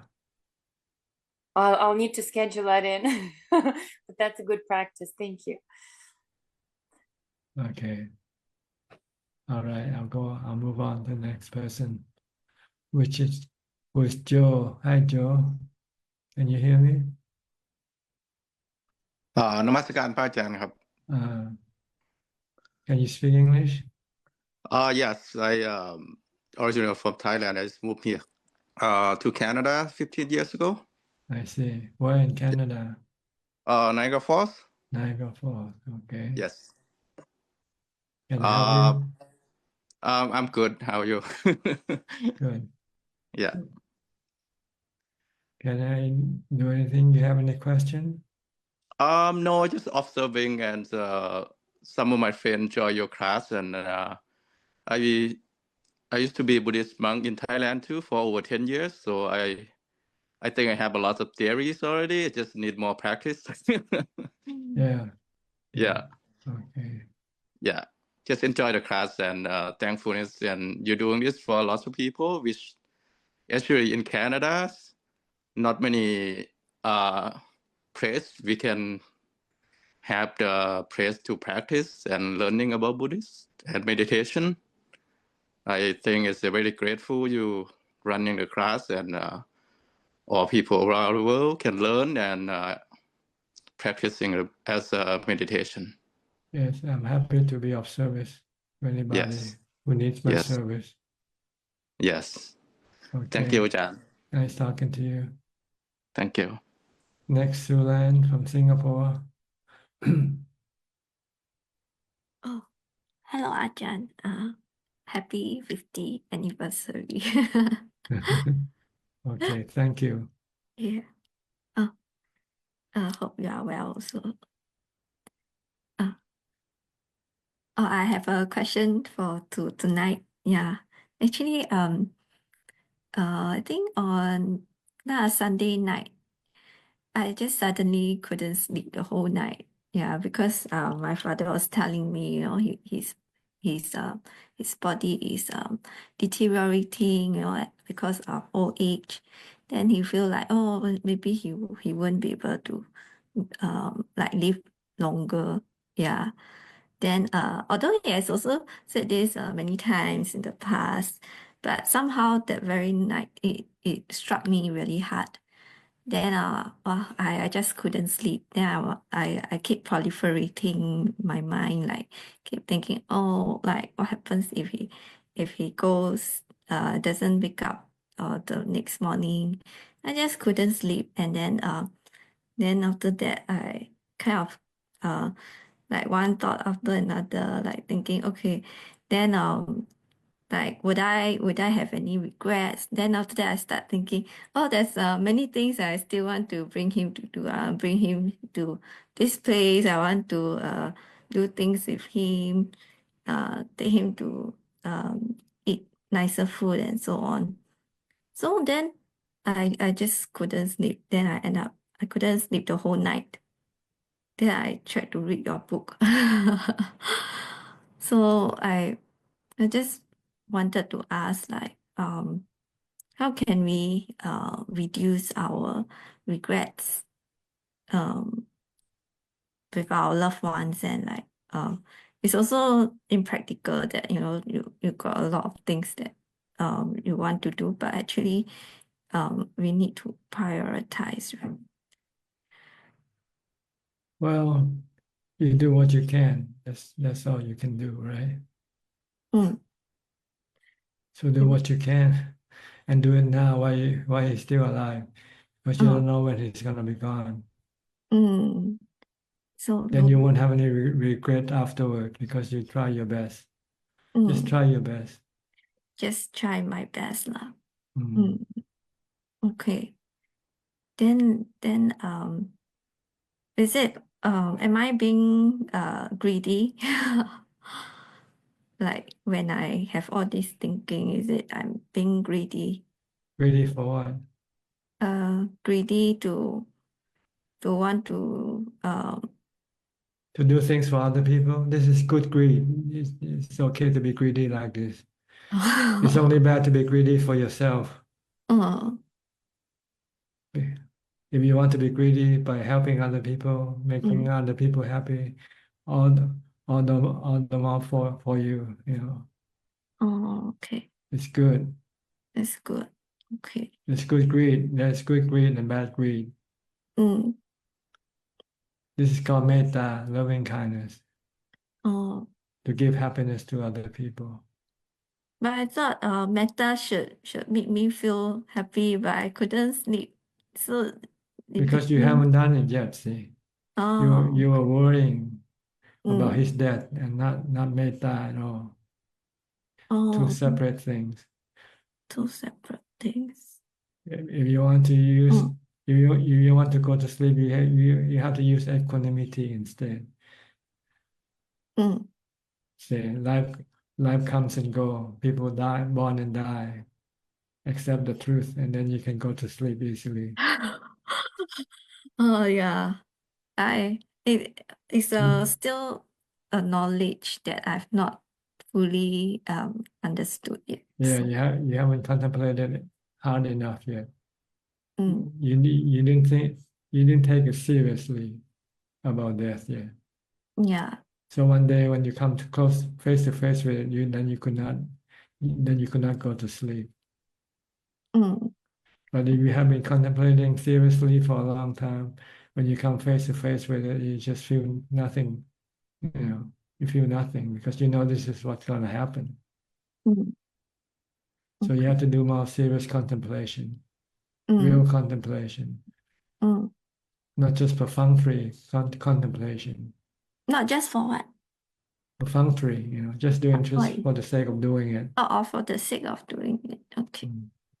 You have to do it to affect your mind, impact your mind, to teach your mind to accept the truth. Oh, okay. Mm. Then what's the best thing that I can do for my parents? Make them happy, and whatever make them happy, as long as it's not breaking the law or breaking the precept. Oh, okay. If they're happy going out to a restaurant to eat, take them out to a restaurant and eat. If they're happy to go to a park, a theme park, take them out to a theme park.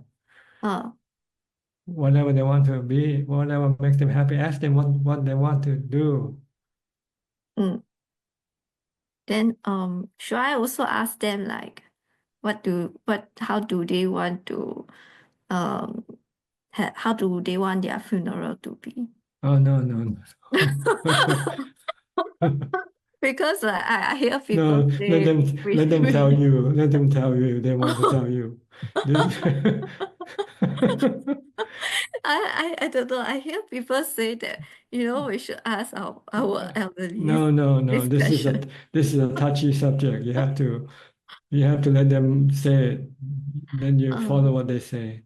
Okay. They have to be the one who tell you what they want. It's not for you to ask them. Okay. And I shouldn't like be telling them that they should pack their stuff so that No. You shouldn't tell them anything at all. Okay, not this kind of like Or thing. anything you should not teach your parents. It's not your position to do. Oh, okay. Only if they ask you for your opinion or information, then you can tell them. But you just don't go and say, you can just go and tell your parent do this or do that. It's not proper. Oh, okay. It's not respectful. And also like my father likes to keep talking about wars, like for example the Ukraine and Russia. Let him talk whatever he wants to talk. It's not for you to tell him not to talk either. Because I'm kind of worried that he keeps thinking about this. What if he gets reborn there in Don't worry. You just worry too much. Worry about yourself. Don't worry about other people. Okay. Then I kind of think too much. Yeah. Thank you, Ajahn. These are Okay. very Alright. helpful. Thank you. Next, who is next here? Tommy, I think. Yeah, Tommy. Hi, Tommy. Are you here?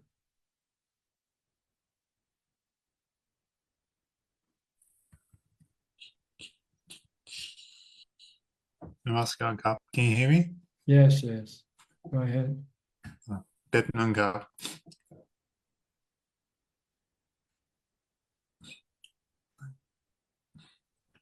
I wanted to ask, coming up to 100 days living the hermit life. But I hurt my buttocks from sitting a lot, and I think I gotta go to the doctor. But because I live about a day's travel from the doctor, so I'd have to leave living we wake and then travel for a day and then I can't get back and I have to stay for a day. And I'm wondering if this is like restlessness. No, you have a valid cause for going. So this is not your cravings or anything like that. You have a valid cause. You have to go look after your body, take care of your body. So it's okay. Okay. Thank you. And I also, when this came up, because I've been ignoring it for a week or so. But then, because I need my parents' help to get to the train, and we end up having this big kind of argument about it. And then I always have this recurring thought, I should go find, somewhere that's really awake, and then I can just be alone. Or then I get restless and I start thinking about coming back to the monastery. But then I also have this feeling that says this is like the worst decision you'll ever make if you leave this situation. Because my practice hasn't been like this for a long time. You just take a brief recess. That's all. It's like fighting in the ring. You have to stop fighting and take a rest, a few minutes rest before you go back into the ring again. So if there's a valid reason, then it's okay. Okay. I also wanted to ask, have these questions about the Satipatthana. So Guy, the body, what's the relationship to somebody who's doing Buddha? Oh, there are different objects of practices. When you use Buddha, you are developing mindfulness, stopping the mind from thinking. When you study the nature of the body, he wants to teach you the truth about the body, being anicca, impermanent, being dukkha, if you attach to it, and being no self. So it's a different work, it's a different type of work. When you recite Buddha, you are stopping your mind from thinking, so you can get into jhana. But when you study the nature of the body, you want to be able to understand the nature of the body and let go of your attachment to the body. So Buddha isn't a foundation of mindfulness? It is. It's one of the 40 kammatthana that you can use to develop mindfulness. See, in the foundation of mindfulness, there are three practices, three separate type of practices. First one is the development of mindfulness by being mindful of the body, for instance. Or then the second is the practice of meditation to get into jhana. When you sit in meditation and using the breath as the object of concentration. Then once you have jhana, then you go to the next level, which is wisdom or panya, to study the nature of the body, the feelings, and the mind, that they are all anicca, dukkha, anatta. If you don't want to have any dukkha, then you have to leave them alone. Don't be attached to them. Don't try to control them because you could not. So,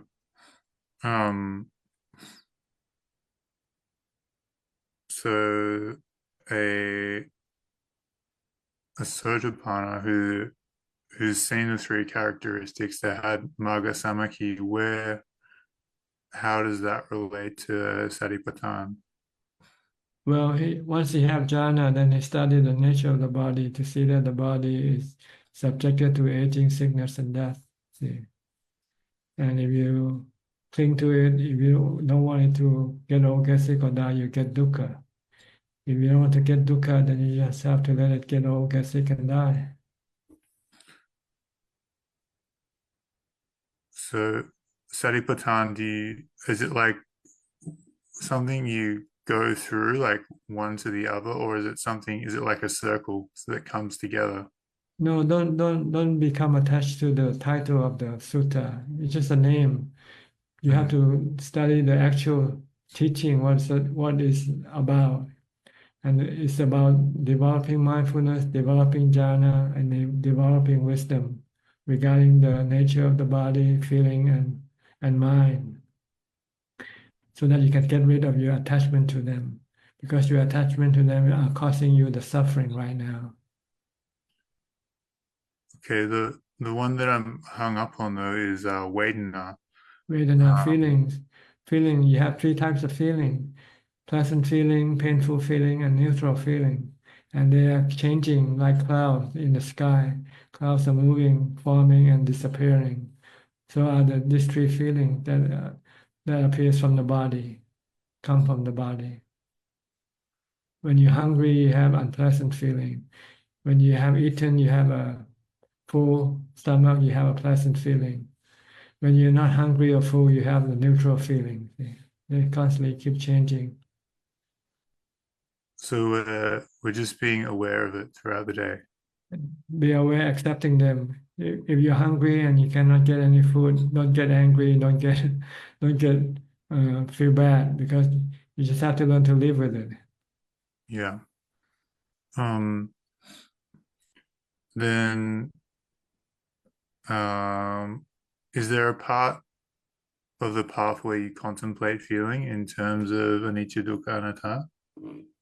As I told you, there are three types of feelings you have to teach yourself that you experience every day in your life. When you're hungry, you have unpleasant feeling. Or when you're hot, or when you're cold, you have unpleasant feeling. Yeah. And when you have eaten, you have pleasant feeling. Or when you have clothes to prevent you from the cold, you get pleasant feeling. So this feeling keep changing all the time. And sometimes you can control them, and sometimes you cannot control them. Yeah. If you get to the point where you cannot control them, you just have to learn to live with it, live with them. Like when you get sick and you have unpleasant feeling, and you cannot get rid of this unpleasant feeling right away. If you don't want to have any dukkha, then you just have to accommodate it, to accept it. Okay. Because sometimes like I had this while I do the dukkha vedana practice where you just sit. And the other day, like my meditation wasn't very good. I was kind of grumpy. I was like, I'm just gonna sit and see what happens. And it gets to the point where everything is just like really, really painful. And then I didn't do any contemplation. I was just staying with the Buddha, and then the piti comes, and it's kind of like somebody pour like a jug of cold water on your head, and the body starts to envelope, but it can't quite get in there, and then it comes back, and the pain's really bad, and I have to stop. And the next day, my knees are ruined. I have to sit on a chair, and I was just wondering if I'm unnecessarily ruining my my body, and I should just like sit like a normal person. Well, if you're hurting your body, then you should stop, and then wait for the body to heal first before you do this practice again. So when Lungta is doing this, what's his goal? His goal is to teach the mind to accept the painful feelings, and not to have any craving for this painful feeling to disappear. Okay. Okay, understand? Yeah. All right. Because eventually we're all gonna get sick, and when we get sick, we will get painful feelings, which we cannot get rid of. Yeah. And if we don't want to have any suffering, mental suffering, then we just have to remain calm and accepting the pain the painful feeling. Then the suffering in the mind will not appear, will not happen. Okay. Okay? Yeah. All right. Next, Sri and check. You haven't started your travel yet?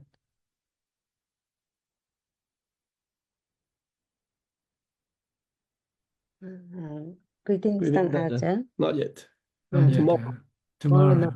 Everything ready? Everything packed? Not sure yet.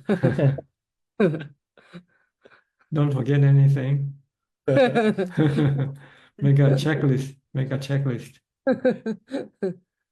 Don't rely on your memory because you can forget easily. Yeah, sometimes we forgot the date. That's what we are most worried about. Forget about the date. The date, the date. Oh, Yeah, the because date. Yeah. Midnight. midnight, right? Write it down. Write it down. I print it out. Keep looking at it like, because we had this Sometimes you get it experience mixed up the date because it's a Yeah, international date, different yeah, it's time. two in the morning, and then so you have to go like the day day before. before. You cannot Yeah. go on. Yeah, we have one experience like when we realized it was like about 4 hours. So we were like packing like crazy. You know, some phone give you dual time, so you can know your local time and your destination time also. Yeah. Yeah, but now it's quite helpful with with this like time difference, we can check on the phone, and it's also quite clear now from our experience. We need Google Translate, Ajahn. Thai people don't really speak English, right? Some do, some don't. Yeah, not as widely as in Malaysia or in Singapore. Yeah, so we have that. Okay, you have any question before you go? From last week when I was sick, Tanadan, like, because I was focusing on the feeling, right? But I was focusing on the breath, but the breath always bring out the unpleasant feeling. So meaning that when I meditate, like, because I'm used to breath, so sometimes I need to kind of like learn, like, to meditate on reciting Buddha, right? So it's Well, kind of like I don't see how the breath can make you an unpleasant feeling. The breath is not painful. Huh? When I was sick, and then when I focus on breath and either like coughing or congestions, like that feelings. Well, this is part of being sick. See? You cannot avoid it. You just have to accept it. Don't have any aversion for it. The reason why you feel bad mentally because you don't want the body to get sick. You want it to be well. So you have to adjust your attitude, change your attitude from trying to reject the sickness and try to accept it instead. Okay, let it cough, let it do whatever it wants to do. Okay, yeah. Then you won't have any suffering. You won't have any mental suffering because you accept the reality of the body.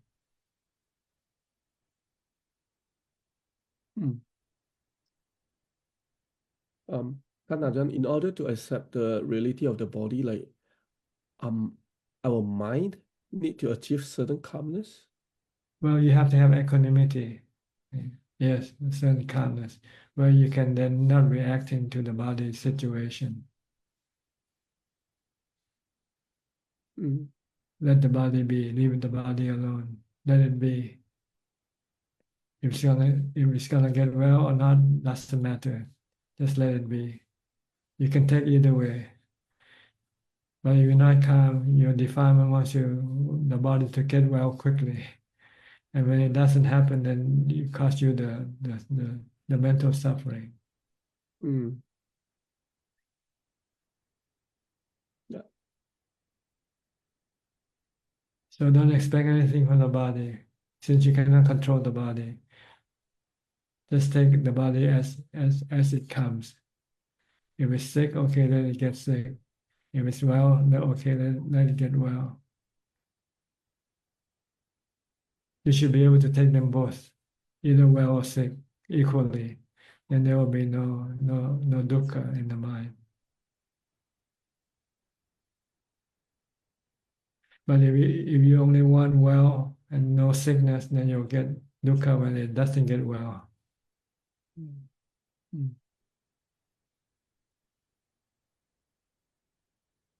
And in order to do this, you have to have equanimity to be able to take both sides equally, well or sick. So you need to have calmness to be able to take both sides of the body, the good side and the bad side, the sick side and the well side.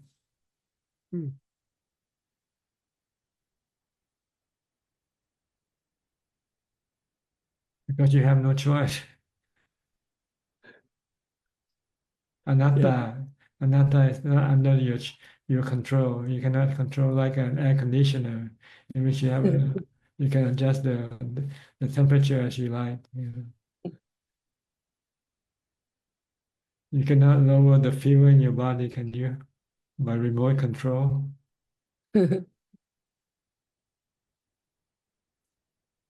You should have to take the temperature that the body gives you, right? Okay. Anything else? Thank you, Tan. Thank you, Tan. Yeah. Okay, see you in person soon, hopefully. Hopefully, if all things go well, we Okay, que sera, sera. Yeah, Okay, have a safe travel. Thank you. Ajahn. Next, Belinda from Singapore. Good evening, Tanaja. I'm happy to know that Sri and Shakyan came over and visit Tanaja. Yes, that's the plan. Okay. All will be well. We all be well. Yeah, All who will be knows? smooth. No one really knows what's going to happen tomorrow. Expect the worst, hope for the best. Yes, okay. And okay. Anything else? And that's all. Thank you, Tanaja. You're welcome. Dr. Piao and Indira.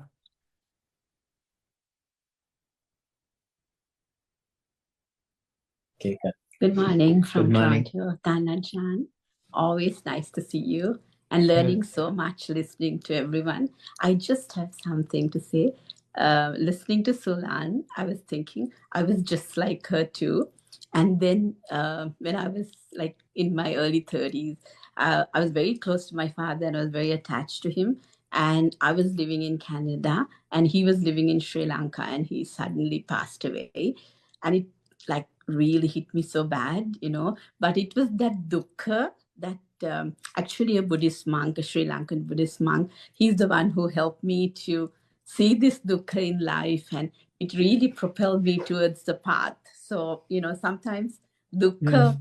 Yes, you need dukkha to really get you toward wisdom. Yes, Tanajan. So I was just remembering that and I'm thinking, sometimes now I look back and think I was always very, maybe it's a past birth thing. Even as a child, I always had this, I could chant, I was all those things, but it was my father's death that really got me into the practice and the deeper, In Thailand, we have a saying, no dukkha, no wisdom. Yes. No pain, That's no so gain. In English, no pain, no gain. I just know that. Yeah. Thank you, Tanajan. Just wanted to share it. Yes. Yeah.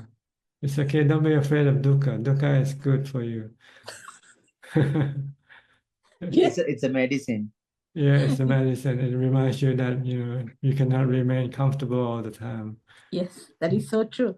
And that is Four Noble Truths, the first one. That's how you get to the Eightfold Path. Otherwise, That's right. Once you have the Eightfold Path, then you can get rid of the suffering. Yes. And then once you get to Samma Samadhi, Mm. yeah. You remain calm and peaceful, content. And thank you so much. You wouldn't ever know how much it has helped me listening to you and Us. Yes, sorry. I was speaking for myself. Yeah, but us, Both yes, of us. both of us. Yes, Tanajan. Thank you Well, so I'm much. happy for all of you. Happy for all of you for enjoying this program. 50 years of Yes. after Pabacha, like Yes. going forth, right? Yes. That's huge.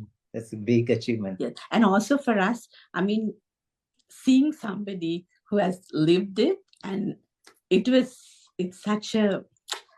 gives us so much hope and courage to walk the path and virya. So yeah, so may all those blessings be with you, Tanajan. The path is real. It's not something imagined. No.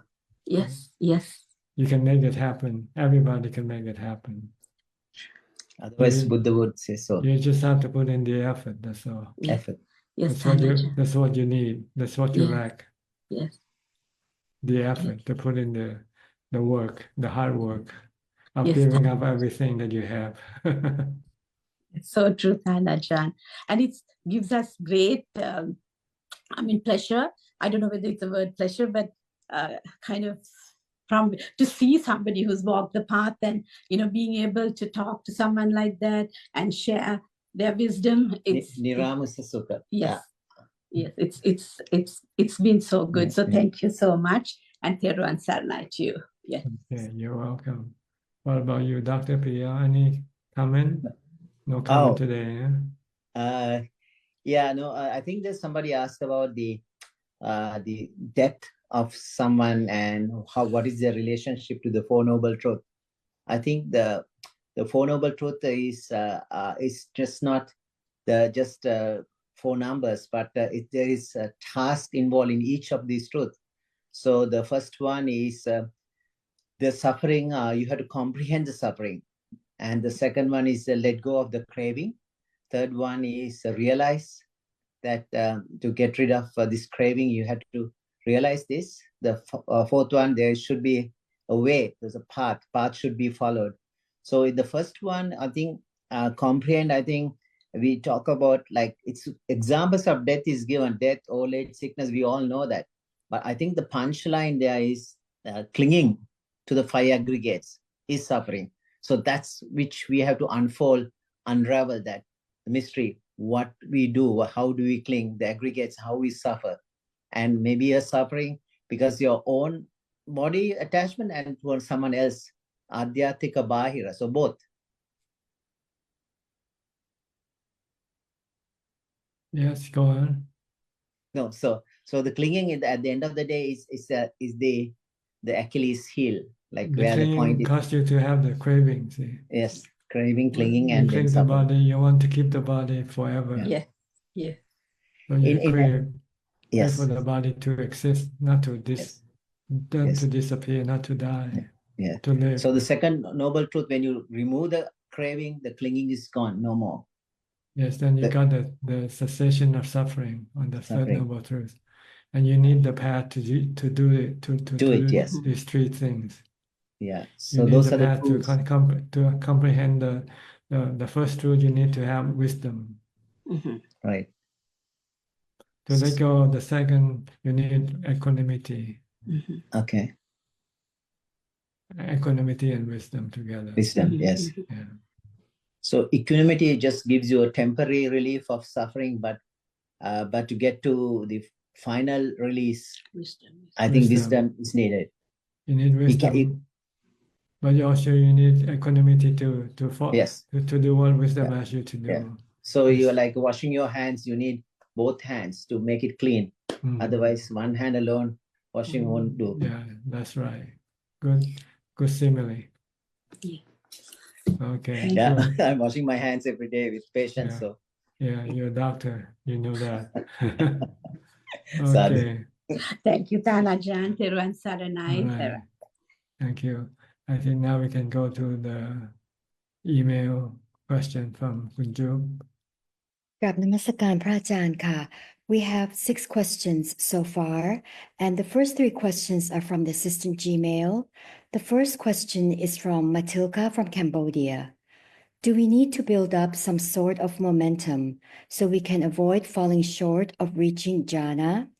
Is there something else we need to do to move straight to 4th jhana? You need mindfulness. You need to develop the momentum, mindfulness momentum. The stronger the mindfulness, then the easier for the mind to enter into jhana. The next questions are from Wan Wen. Question 2. May Thanajan kindly explain the following. The first one is, what is arom, emotion? Well, what is emotion? What is there to explain? Go look up in the dictionary. The next word is akan, akara, condition. Same thing. You just go look up in the dictionary for the meaning. Like, what else can I tell you? And I'll just read this, but the last one she's asking is sapawa or phenomena. Yes. Okay. And the next question is, when a sense of pride arose during meditation, I looked for its cause and saw bhava tanha, and then samadhi panya destroyed the tanha. Were there arom, akan, or sapawa present in this case? I don't know. Just know that you got rid of your craving. Then you can get rid of your suffering. That's all. The next questions will be from Facebook. The first one is from C. Ratna. Good evening, Thanajan. What should I do if I want to get the benefits, as the Buddha said in the Mahaparinibbana Sutta? Tomorrow I fly to India. I will go to 4 holy places. What should I do? Should I meditate in these 4 places, keeping the precepts during the visit, or what? Just study the 4 places. Recollect the actual event that happened on those places in order to reaffirm your belief in the Buddha, Dhamma, and Sangha. That these are real thing, not just imagined or created by someone. Just not a story. It's real thing. The next question is from Kuma Bear. During my meditation, I felt that everything stopped for a second, like the picture, the sound just disappeared, but for a very short period. I was so scared at first, but for almost a week, it happened quite frequently, and I am now used to it. Is this a sign of anything? What should I do next? Well, it's a sign of the mind stopping, which means you are entering into jhana, but briefly only. Called Kanika Samadhi, maybe, I don't know. But you should have a sense of happiness that you have never experienced before also. If you still don't have this, then it's not yet jhana. Now, it happens quite frequently that I notice when I breathe, sometimes it stops during the breathing in. Sometimes it's during the breathing out. At first, I thought it is something I made up, but it is frequent. I'm afraid if something is wrong with my meditation. I don't think there's anything you should worry about. Just ignore it and just keep concentrating on your breath. And the last question is from Paul Lim. Thanajan, I used anapanasati, focusing on the breath in my meditation. For the body, I let go of my feelings as though I'm going in space. I find that I can keep going for hours. Is it acceptable way to get to jhana, Satu? Well, you have to just focus only on your breath and ignore everything else that appears during your meditation. Don't pay attention to anything but your breath. This is the way to go to jhana. If you pay attention to other things, this will not get you to jhana because you are distracted. That is all, Ka. Okay. And that's about all the time we have for tonight. Thank you for your company. I hope this meeting is useful and can help you advance in your practice. In the meantime, please stay safe, be mindful, and keep on practicing. And if all goes well, I'll see you all at the same time next week. Thank you and goodbye. Thank you, Ajahn. Satu Thank you, Tan Ajahn. Ajahn. Thank you. all Thank you. events. Good night, Thank everyone. you for your ครับ input. กราบนมัสการ Thank ครับ you.